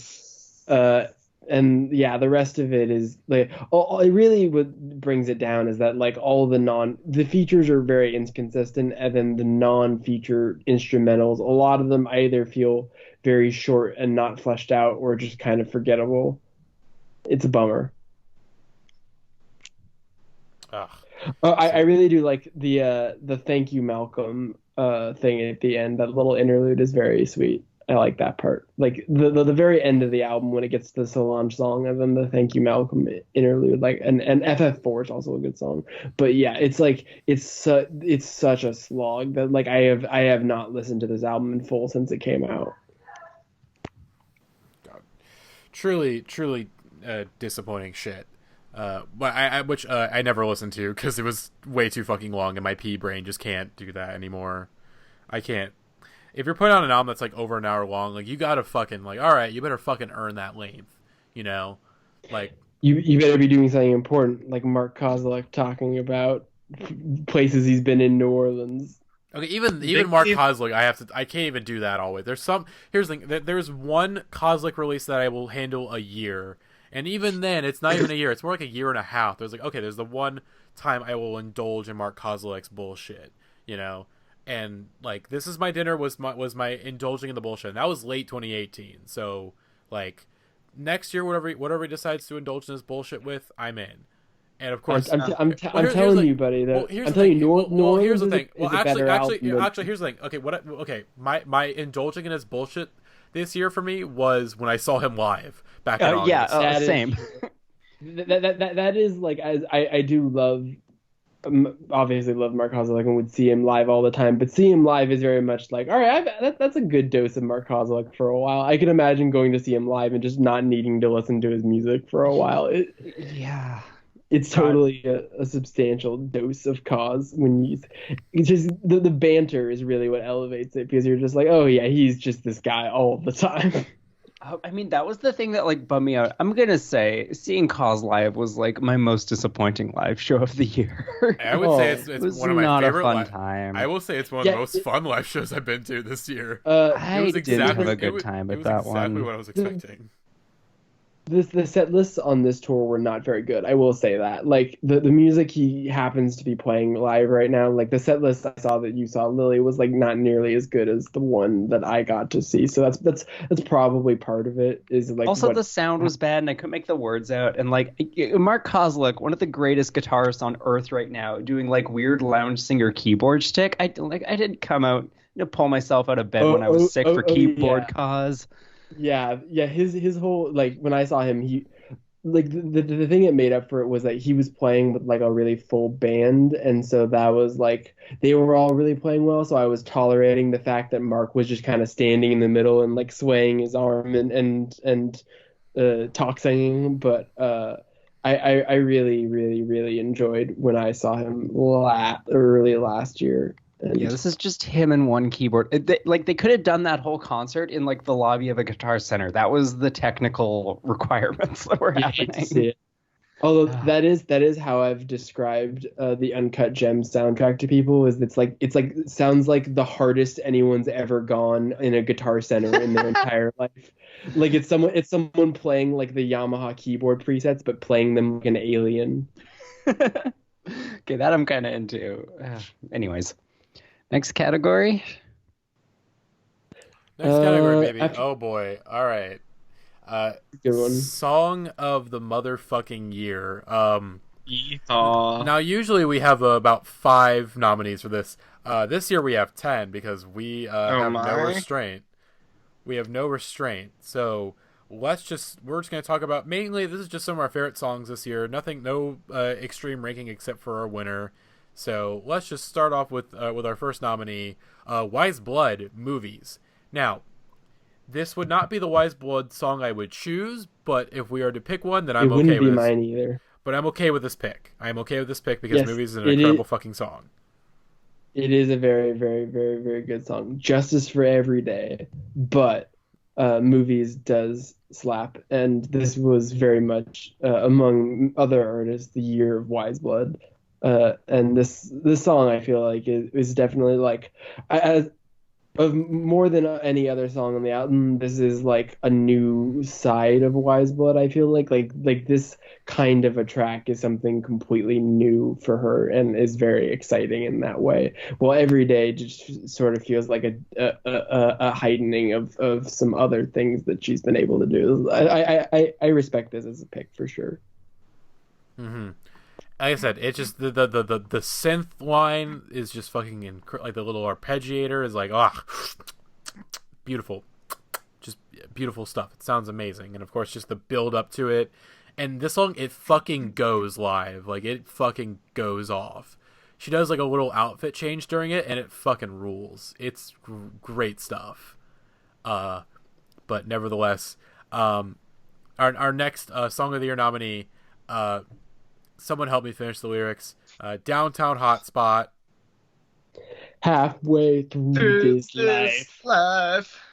This I song. used to feel free. This is the best Killer song of 2019 right here. Is this one? It's just an absolute fucking anthem. Like the moment you hear it, you're just like, oh, I'm gonna listen to this song 1,000 times. It is. We did, folks. We did listen to it 1,000 times.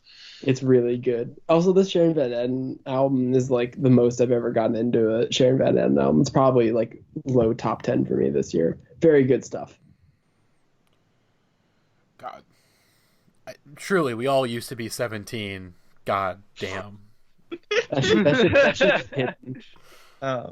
I think if we collectively, like on the podcast, pooled all our numbers together for listens of this song, we would definitely be in the 100s. Oh, for sure. I was gonna say thousands. I probably listened to the song. Like this was in my top 3 or 4 this year for songs I listened to. It's definitely up there. God, boy. And then, speaking of fuck me up, Big Thief, Not another song of the year nominee for us. Woo woo, baby, woo woo. Big Thief is it's the band, you know. Big Thief's the band. Here's the thing. We all know how I feel about Big Thief, and yet this song fucking slaps. It is a fucking slapperoonie, you know. I'll meet you halfway a little bit. Like, they're, really happy to see them blow up this year, but their albums this year did not hit me in the way that Capacity did. I do really like them, and Two Hands is definitely my second favorite Big Thief album. But like it's been, I don't know.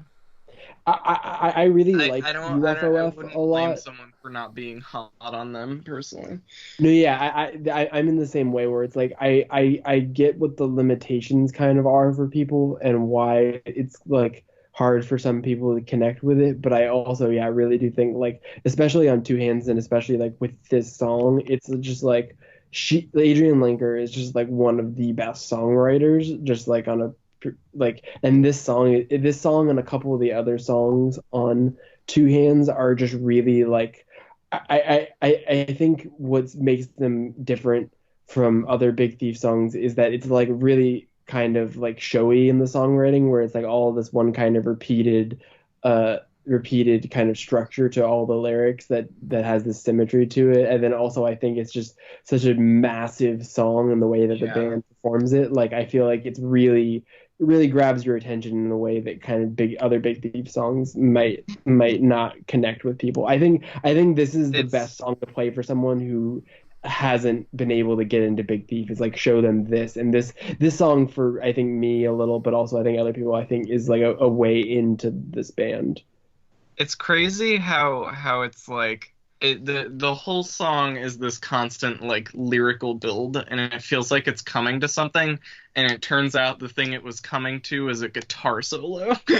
Yeah, it rules. And it still pays off. It's still fulfilling. The lyrics still feel like incredibly like meaningful, and it just captures something unspoken, and I think that's kind of, you know, the point of the motif and I don't know, everything. Also, I got to see this song not too long after it was written, and it was like very long at the time. I think it like at least when I saw them perform it live, it seemed like it was like 7 minutes. The guitar solo was just absurd. And I think I think the song is better now as it is, but it was crazy witnessing that. God. All right. Song of the year. Let's keep it rolling. We got from Mr. Sandy Alex G, aka Robert Francis O'Rourke. Hope.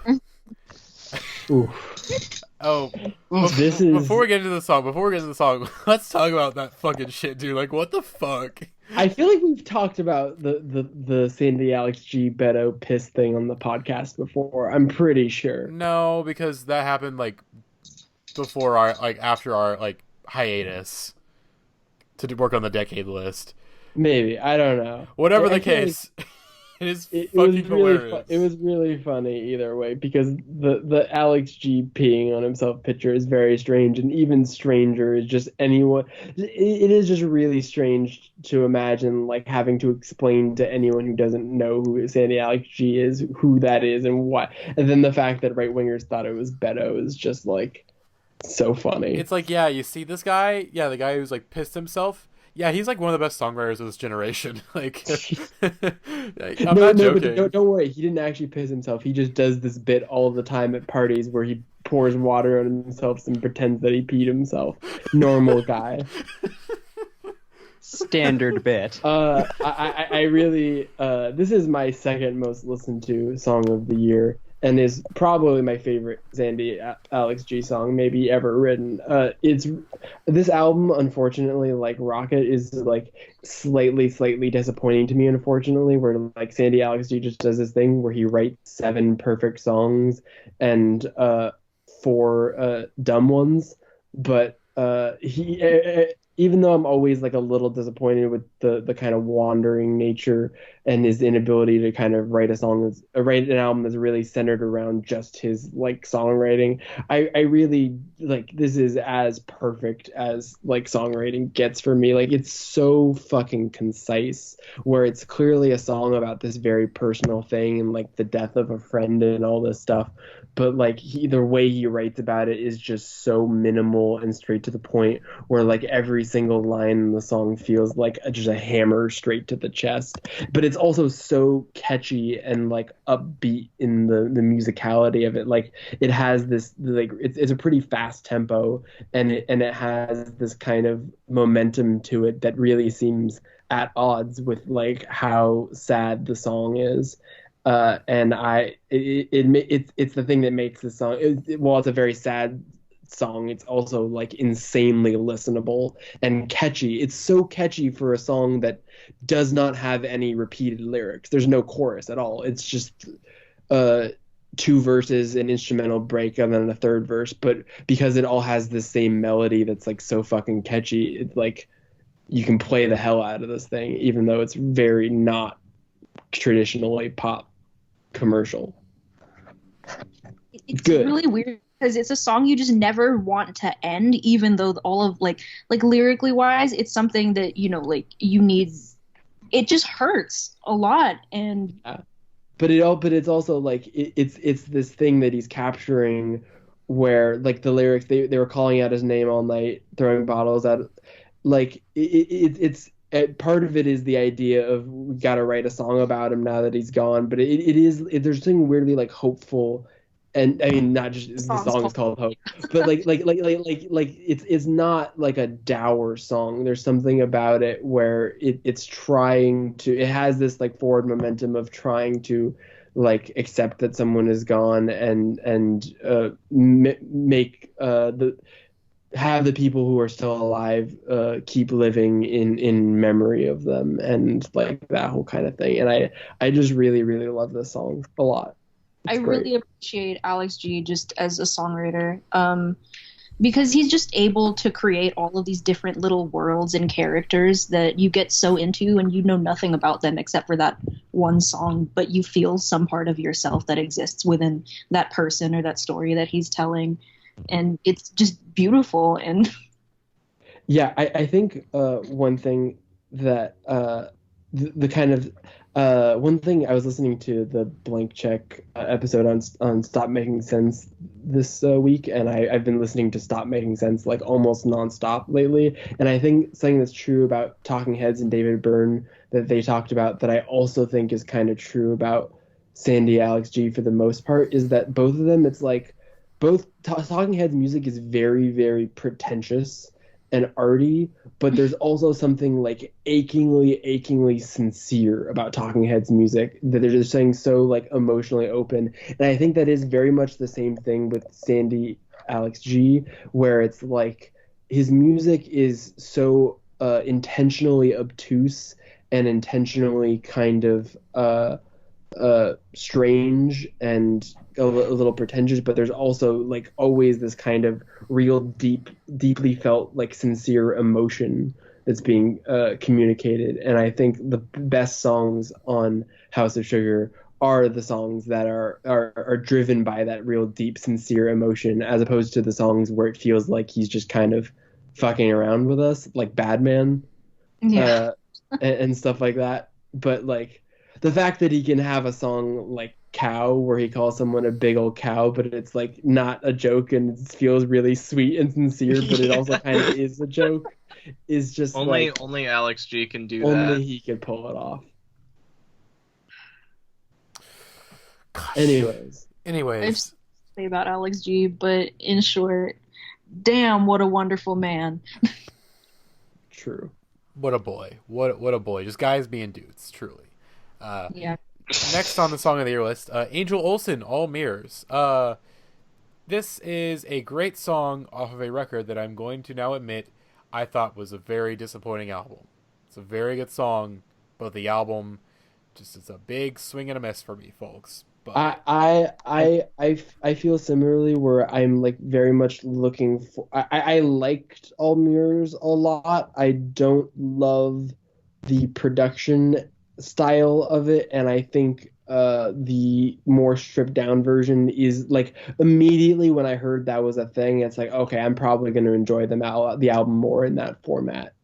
Yeah, agreed. Like it's just the production washed things out, where like I could recognize there were great songs at the core of all the sound that was happening, but there was also like a lot of sound happening. And so I think once she like strips all that away and gets to like just the songs, that is an album I'm really, really going to love and connect to. Like All Mirrors, I kind of enjoyed it in a sense where it's like, yes, this is well done, but it wasn't like landing in that way I want Angel Olsen to. And I think the acoustic version will. Yeah, I'm really intrigued to hear the acoustic version of the album, because like I feel like with this album, I think the big problem with All Mirrors is that for me the biggest draw of Angel Olsen is just how intimate her music is, and I feel like this big move to this big orchestral sound, it just takes away some of that intimacy, and it's a bit jarring.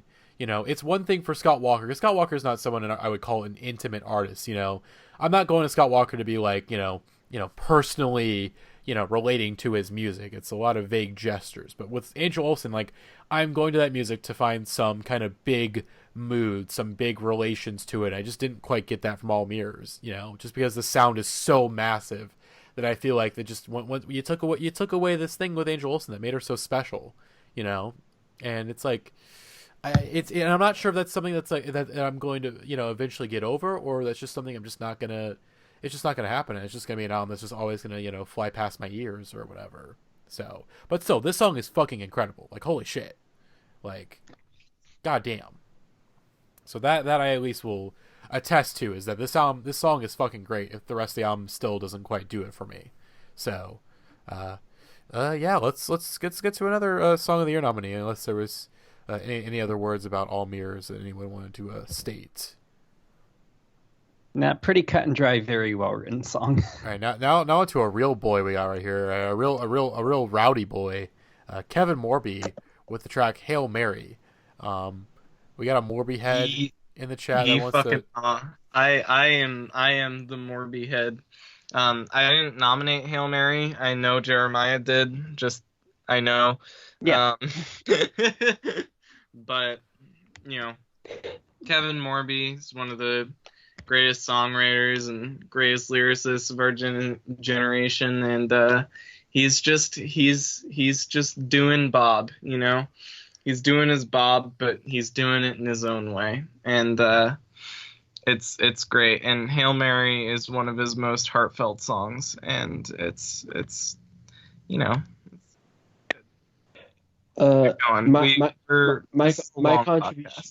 my contribution to this discussion is that the song of the year 2019 is City Music by Kevin Morby, because 2019 was the year I realized that, wait a second, is this the greatest song of all time? I apologize for being late to the party, but I am happy to say I am now aboard the train of that sweet city music, that sweet city sound.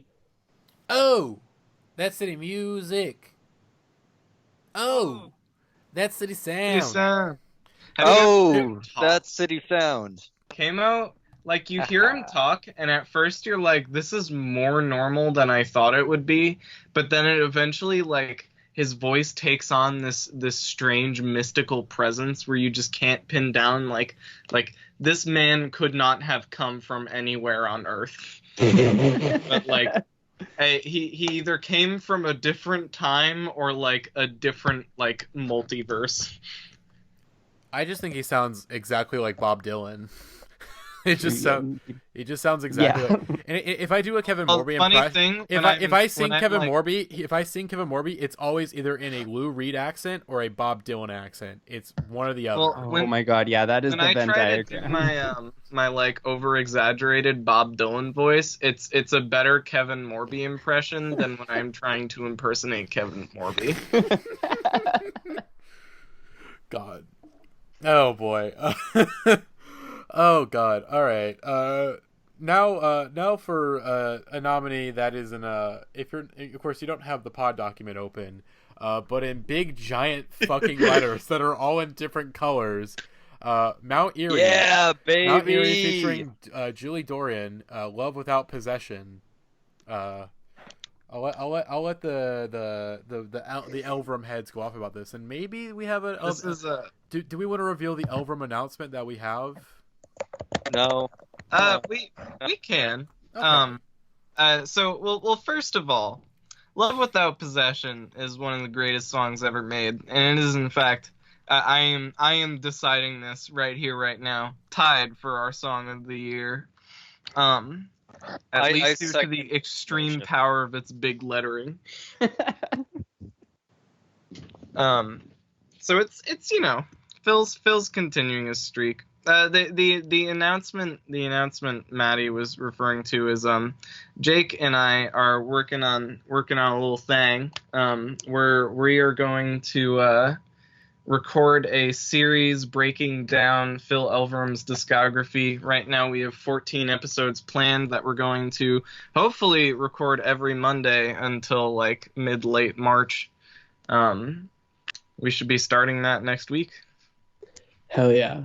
Can't wait till I hijack the podcast via like a terrorist attack in order to get my Kozilek album discography series. But Alex, we literally discussed that. We literally discussed that. We were like, okay, so here's what's gonna happen. Alex and Jake will do that series, and then Jackson and I will do a Death Grip series, and then Jackson will probably hijack the Death Grip series halfway through to start talking about Kozilek albums. This is exactly correct. The problem with a Kozilek album series is in order to be comprehensive, it would take us like 3 years to finish. Like if we were doing an episode a week, it's just so like he put out I think like 17 albums this decade, not including not including live material of him playing songs. So he remains ridiculously on his bullshit, and I cannot wait for can't wait for Mark to have a classic album in 4 decades. It's gonna keep the streak going, baby. Gosh, Jesus. Okay. Next song of the year nominee, Lil Nas X, Old Town Road. Now I think at least the original version technically came out in 2018. But the Billy Ray Cyrus remix was not until 2019, so that's the one we're counting. And, I mean, folks, of course. Like, a fucking course. It's Old Town Road, the most perfect pop song ever created. I, like, half unironically, like, mean this. Like, it really is a perfect pop song in terms of, like, the whole pop scale of, like, here is a song that just on its base core, insanely catchy, insanely fun. It's for everybody, and also it mixes all these genres together in this beautiful collage of sounds that it's both every genre and no genres. It's wonderful. Also, we mustn't forget that it solved racism. Racism is over now. At least for the 19 weeks that it was number 1 on the charts, and then yes, yeah. Because Post Malone is number 1 now, which of course that means racism is back on the menu, boys. Yep, yeah. Racism is making a comeback. Why is blood voice? God. But I mean, we have to mention Old Town Road. I mean, come on. Old Town Road is a masterwork. And perhaps the only good song Lil Nas X will ever release, unfortunately. I kind of like Panini. Panini's okay. I like His Panini. way right to the pop industry. Panini's catchy at least. That's an earworm. That EP though is cursed as a whole. It's very cursed. You just let Nicki Minaj stan get like number 1 on the charts. What do you feel about that? That is true. I forgot that detail that Lil Nas X used to be like a Nicki Minaj stan fan account. Oh yeah, if you will. God. A barb. But now for the nominees. This is my personal song of the year, but of course not the podcast song of the year. Black Country New Roads, Sunglasses.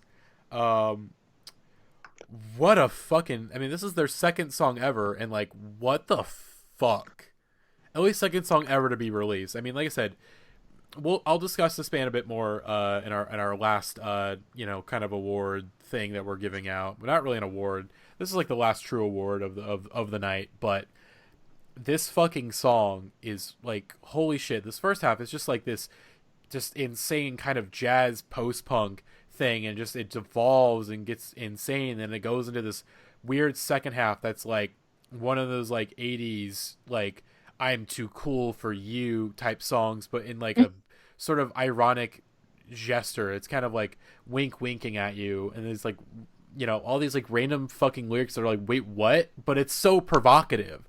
It's like, you know, I'm modern Scott Walker. It's like, I don't know if you are, but like with the confidence, I think you are the modern Scott Walker. I mean, everyone's being like, all my kids are dressing up like Richard Hell. Like, who the fuck is Richard Hell? But damn, those kids really need to stop dressing up like Richard Hell, if you say so, sir. And then like, you know, leave Kanye out of this. It's like, okay, now that's pretty true. That's pretty true to everyone's experiences and that I've dealt with in my entire life. You know, sometimes you truly have to leave Kanye out of it. But seriously, fucking incredible song. It is a band that is probably going to define 2020 for me. Holy fucking shit. If you've not listened to this song, listen to it. Dan Carey, producer of the motherfucking year. You heard it here first. But were you going to say something, Jackson? No, I was just going to say, speaking of places where we shouldn't bring up Kanye, our next category. No. We haven't revealed our song of the year yet. Oh, I said a good segue. But yes, we have to reveal the winner. That's how award shows work. The song of the year is Fiona Apple, Regret. Wow. Came out in 2012. No. Came out. Our song of the year for 2019 is Can't Calm Down by Hand Habits, which is an absolute fucking masterpiece. And probably my second favorite song of the decade. Talks about fucking generational trauma, and it's not necessarily the weird generational trauma I relate to, but I fucking relate to the feeling of this song as an Armenian descendant, and it just fucking hits me in a way that little else has this decade. Yeah, this is my most played song of the year, which is especially impressive because there was definitely a period of the year where like I had burnt out on it and sort of stopped listening to it a little bit, but like it's just such an earworm and so instantly just like, oh, I feel so good when I listen to the melodies and the chorus, and it is like such a like. You feel very like kind of seen and like comforted by the message of the song, where she's worrying about this thing, but it's very like I also connected with it very deeply, and I just think it's a really perfect marriage of like songwriting and like musicianship, and it just sounds so good and is also written so well and so complexly and interesting, and is the song that like fully got me into Hand Habits. True. I mean, yeah, right on the fucking nail. Like, this is one of those songs that you hear instantly, and you're just like, okay, this song's gonna just like live with me for the rest of my life. Like, it's just be one of those songs that I'm going to like keep turning back to, because obviously I think, you know, do we have a mental health epidemic right now? Somewhat. I think it's just we're now like kind of figuring out the words to express, you know, how we're all feeling, and I think a lot of that does. It is generational trauma. It's stuff that our parents have passed on to us that, you know, they couldn't process it, so we're now kind of forced to do so. You know, because we kind of have the language now to be able to process these things, and it makes for a really devastating and beautiful, wonderful song, and one that I'm very glad to state as our song of the year. And Stan Meg Duffy, forever and ever. We stand Meg Duffy and their big giant guitar. Shred artisan Meg Duffy. Truly. But now, I'm getting a very harsh echo from somebody. But nevertheless, okay, it's done now. Anyways, let's get into a little fun category. This is, you know, there's no winner for this one. This is just getting excited about the next year of music before we get into our album of the year stuff. And we're talking about who's most likely to drop album of the year 2020. And our first person, who wrote Phoebe Bridgers down? I'm gonna say it was Delaney. Probably. Yeah, I mean, I love Phoebe Bridgers. I might have written it actually, but yeah, she'll drop a great album next year. I don't know if it'll be album of the year, but it'll be really fantastic, and I'll listen to it a lot, and I'll be glad that it exists. Yeah, Phoebe Bridgers definitely. It's going to be good. I saw some snippets from when she was like, hey, I'm done with the album. And there's literally a video of her just screaming in a room. And I'm excited. Very excited. Yeah, and then of course I wrote down after that Black Country New Road, as I discussed when I talked about Sunglasses. This is an incredible fucking song. Their song before this, Athens, France, is both really incredible. And I mean, like I said, Speedy Wonderground, produced by Dan Carey. They just got signed to like a fairly like major booking agency, and they're getting rated, and they're gearing up for a big South by Southwest run, which is like a move that a lot of my favorite artists in the past couple of years have done, where they play these like incredible South by Southwest shows and then end up like blowing up and becoming, huge a few months later. And so I expect the same thing from this band, because they're incredible live from what I've seen, and also their songs fucking rule, and I'm really, really excited to hear what they sound like in a full album context. Because this band's gonna fucking rock my goddamn socks off. I love those horns. I love those guitars. I love those steering British singers, man. I love the gremlin mindset. May it live on forever. Yeah, the genre of gremlin core is really having a moment in 2019, 2020, and I look forward to the proliferation of more gremlin core bands in the mainstream. Mm-hmm. Gosh. Then for one I think we can all agree on, at least, it's like, if it does come out, will it be album of the year? Probably. Will it come out in 2020? We'll have to see. Fiona Apple, who has stated once again that she is working on new music, and that hopefully it will be done for early 2020. And of course, I got into the Idler Wheel a few months ago, probably a month ago, and oh my fucking holy shit! Oh boy! What the fuck? Yeah, that Idler Wheel is a very masterful album, and shouts out to Pod Idler Wheel Godfather Jeremiah for pushing it for years to no avail, and yeah, it took a little bit, but I get it now. This album, it's very much an album about like how much it sucks to like men, like how fucking painful it is to like men, One of my favorite things about Fiona Apple this year that I've seen is the recirculation of that picture of her in PTA on the red carpet, where PTA is wearing the bucket hat and sunglasses. It's just like that brief moment in time where you got young PTA and Fiona Apple. It's like there's no more powerful duo right there in the history of celebrity couples possibly ever than PTA and the bucket hat on the red carpet. That picture is the A24 version of Britney and Justin in the like denim tuxedos. That's exactly right. You nailed it. Oh, God. Well done. Oh boy. Speaking of important things, next on the list here, we have one that we officially gotten confirmation of very recently. And folks, it's officially time. We talked about it last year because we were hoping we're getting it this year, but it's on the way. I think we talked about it the year before. Well, I mean, yeah, but when Moonshaped Pool came out, like he said basically, all right, I'm finally giving you guys a solo album, but now it's officially on the way. Ed O'Brien, solo LP. We're gonna get to hear what Radiohead's most famous backup man gets to do when he's put in the spotlight, and I'm very, very excited because I think like each of the Radiohead members have very specific things that they bring to the formula, and I'd really, really love to see like what kind of direction he takes this thing in, and I think it's going to be good. I'm excited for it. Is Nigel like the producer on it? I imagine. I hope so. Yeah. I really hope he's involved in some way. But even if he isn't, I'm very excited for. I believe he wasn't the producer actually. Ed said like a friend of his did it.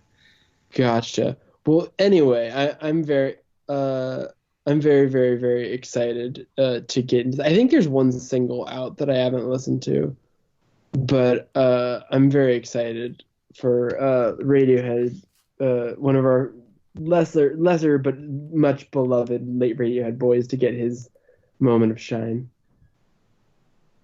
Gosh. Now I guess I think I assume you also wrote down Tierra Whack. Oh yeah, that was also me. Yeah, I'm very, very, very excited for a Tierra Whack album next year. One, because was Whack World is such a like tease in its concept because every song stops after a minute, and every single one of those songs is so good, and you're like, damn it, I wish this was longer, but also like you kind of get what the concept is very cool, and the music video for Whack World, if any of you hadn't seen it, is unbelievably good. And Tierra Whack, I think, is like one of the most like exciting talents in hip hop right now.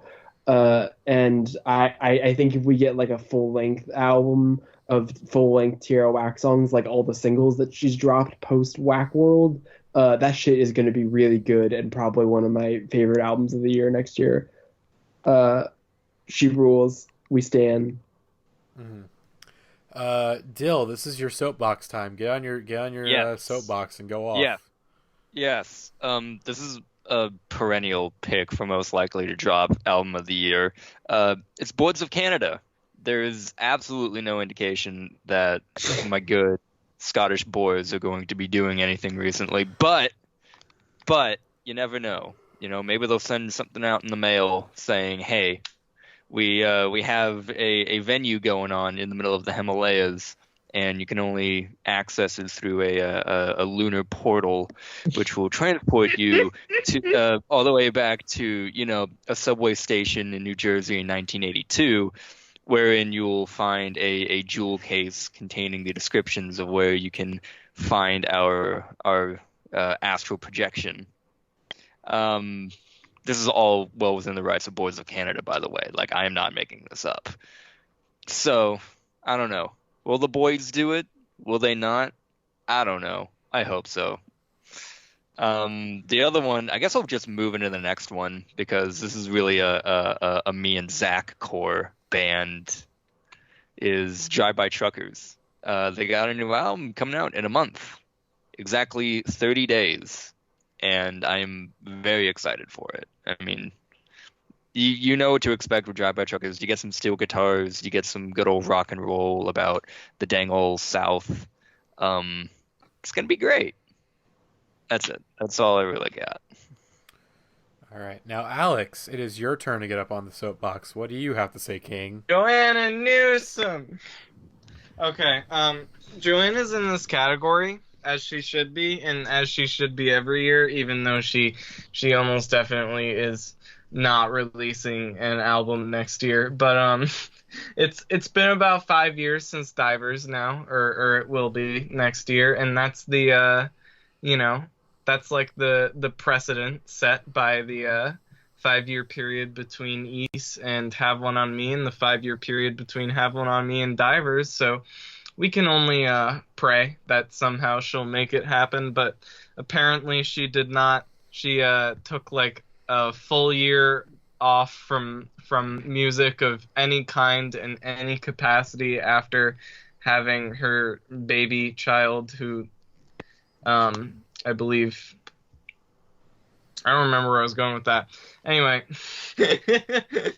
Joanna Newsom, one of the greatest to ever do it. If she deigns to present us with an album next year or any year, it very well may be the album of the year. After that, we have Sufjan Stevens, who is in a similar class. Mm-hmm. Sufjan Stevens? No reason to believe Sufjan will put out an album next year other than the period of time it's been between next year and his last album, and it'll be good if he does. Mm-hmm. Sufjan Stevens, Sufjan Stevens, Sufjan Stevens, Sufjan Stevens. Wise words. Wise words. I concur. Of course, quoting our dear pal Gavin from his famous music podcast, where just goes on about Sufjan Stevens. Just says some wise shit.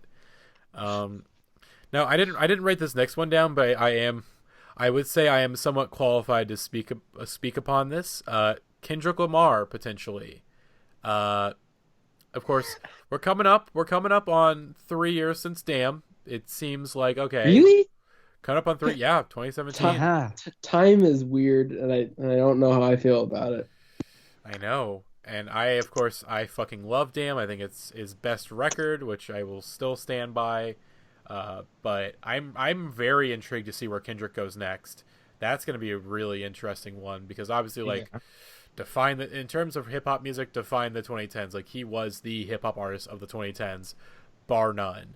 So to see what he does in 2020, it's like, okay, like, where do we go from here? You know, like, I'm hoping for some more poetic growth, because his poetry on Damn is just his best ever, flat out, whether or not you loved the album. And he was just doing some really interesting stuff with words, and I hope we get more on that level, and I'm sure he'll deliver on something just amazing no matter what he chooses to do. Mm-hmm. So yeah. Oh yeah. I really, again, we're kind of coming up on time, so we'll kind of go through these, like, I guess our last 2 or 3 pretty quickly. Well, actually, we have we've got a couple. Yeah, we actually have a lot more than I thought. So a Japanese breakfast, of course, can we not forget? Technically, we're getting 2 Japanese breakfast albums next year because she did all of the soundtrack work for the game Sable. Oh yeah. Oh yeah, it still hasn't come out. I forgot about that. It's all very synth heavy, and I'm never been more excited for it. It all just sounds like it's going to be the color pink. That owns for sure. And then the very what was the Jay Becky tweet she had about LP3? It was something like ridiculous. Oh something yes, about Randy Newman. Oh, that's exactly what it is. Is that she was talking about Randy Newman, and it's like, this kills the Zach. I think it was LP2, what would Fiona Apple do? LP3, what would Randy Newman do? God, icon. Truly a motherfucking icon. The artist of our times. I mean, we don't need to belabor that point. Oh boy. And then, of course, Frank Ocean, who we actually can say that definitively that he may drop an album next year. I think at this point it would be I mean, we can't trust him till it's out, but I think now we cannot trust this man. We cannot trust anything he says. At this point, though, I think it is fair to say that he is at least teasing an album, and I would like to see it, as that meme goes, because even though the singles are both kind of like, even though the singles are a little underwhelming in some ways, I like both of them a lot, and I remember that Nike's is the single to Blonde and doesn't really like indicate at all where the album's going, so I'm just holding my reservations. Like, I'm just gonna wait till I hear this whole thing, because again, the way that he announced this album was by saying that this is going to be his album inspired by Detroit club music, and that's just, if that is what this album is, it's going to be the greatest Jackson album of all time. And I just can't wait for it. Mm-hmm. And then up next, once again, Japanese breakfast. In giant medieval font, Japanese breakfast. You skipped over Jim's spreadsheet. It's very, very Celtic font too, which is intriguing. I think that covers all the names in the list. Pretty much, yeah. Well, we already talked about the All Mirrors acoustic, which will ruin me when it happens. Yeah. Haley Hendrix, which again, I want to talk about Haley Hendrix because, like, I just saw her last week. Actually, this week. I saw her 4 days ago, actually. And she played a lot of new songs, and boy, let me fucking tell you, they were amazing. However, I got to ask her when she might be what I said was, when might we be able to hear these songs again? And she laughed nervously and said 3 to 5 years, which was a joke, but was also not promising. She is a very slow writer, but those songs were like well formed and again fucking incredible. Like, really, and she was like, her voice has only gotten better since I Need to Start a Garden. Like, it was astonishing. She was busting out some Joni Mitchell level chops on stage. And it was an incredible show. I'm really looking forward to her next album whenever she does put it out. God. And then, of course, once again, Japanese Breakfast. And then, after Japanese Breakfast, Foxing, who I just saw last night in St. Louis for their final show of the decade. And, folks, they were really fucking good. Go listen to Near My God if you haven't. Like, Jesus fucking Christ. It was their album of the year in 2018. Like, come on. What are you doing? Come on. We stand St. Louis legends, Foxing. We stand our masochistic legends. The only good band to come out of St. Louis. That's 100 Gex slander, and I won't take it. But Foxing, other bands from St. Louis. But Foxing are one of Foxing is like one of 4 good artists to come from St. Louis. Like, it's Foxing, 100 Gex, Angel Olsen, and I forgot Angel Olsen. And then I don't know who the 4th is. Nelly? Are we fucking Nelly? Sure, why not? Nelly had hits. Nelly is in some big trouble for tax evasion, and that's just it's truly on brand. Yeah, that does check out. Hot in Her is one of the greatest songs of all time. This is factually correct. So that's that deserves a mention. If you make that song, it's like, yeah, you don't need to pay taxes anymore. Like, you're cool. It's really true. Nelly is allowed to be tax exempt. You paid your debt. You paid your debt to society. Okay, but back to Foxing though. Of course, Incredible Live. They played a new song at the show, and I'm from what my memories, because I was a little bit crossfaded in the pit at the show, so my memories are a little shady.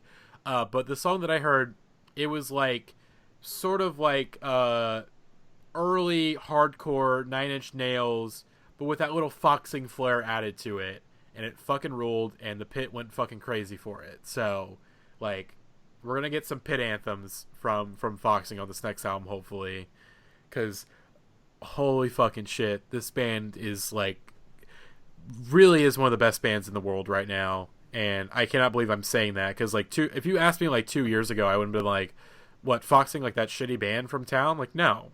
Ooh. I don't care. I'll stand by it. I didn't care for Foxing, but now I do, and I love those boys. But yeah, that's really about it. I think that that wraps up our podcast awards. But before we go, one final Album of the Year 2020 nominee, Japanese Breakfast. You're welcome. I genuinely forgot there was another one. There's another one after the other Japanese Breakfast. There's two and more. Then there's 2 more. There's actually 2 more. Look, we gotta close on triple brackies. I mean, what else? What other option is there? But hopefully you enjoyed this little podcast awards. Of course, we have our top 10 of 2019 coming your way before the year ends, hopefully. At least part 1 before the year ends. And, of course, a final Billboard podcast talking about the final Billboard charts of 2019 and the state of pop music and what we can expect for the 2020s to come. The last part we probably actually won't get into. We'll probably just make pee poo poo jokes about. That'd be an about interesting discussion. It would, but we are not capable. We're not capable of that discussion. Not at all. I do think it'll be an interesting Billboard pod, because it'll be the last one of the decade. You know, it'll be the last Billboard top 10 of the decade, and so we will reflect, and also I'm sure the top 10 will just be ass, because it always is in December and January. I think it also just might be the last top 10 of the decade they ever do, because they're gonna cancel pop music after we do one. Here's the thing though. Most likely when we do this, like, the number 1 song in America is going to be "All I Want for Christmas Is You" by Mariah Carey. That is true. That is going to be the number 1 song. And you know what? We can't disagree with that. I can't. I mean, I'm not opposed to it. I'm just saying. Oh God! Not only that, but also "Rocking Around the Christmas Tree" is number 8 on the charts right now. Hell yeah, baby. Oh my God! It's gonna... Wait, when is the chart? When are the charts posted? I think it's like every Tuesday. Well, then that's New Year's Eve. I mean, no. Well, the charts, the data is going to be for Technically Christmas. the last one, but It's gonna also be for I Christmas. definitely can't pod on New Year's Eve. So we'll do the one that It'll be gets some posted on the episode. 24th, and that's good enough for me. Mm-hmm. All right. So hopefully you enjoyed this little podcast awards. Congratulations to all of our winners. Your trophies will be sent in the mail in the next 5 years when we actually make them. Because whenever we start the Indieheads podcast Patreon, then we will give out all the trophies. I'll buy We them. still will be charged shipping because we do not have a big budget. We do want not. them. If you want them, you'll have to pay shipping and handling. But otherwise, we will get you eventually, maybe. Maybe. We'll see what our lawyers think about that. Anyways, hope you enjoyed this pod, and we will see you all in a couple of days, I guess. So, bye. Bye. Mm.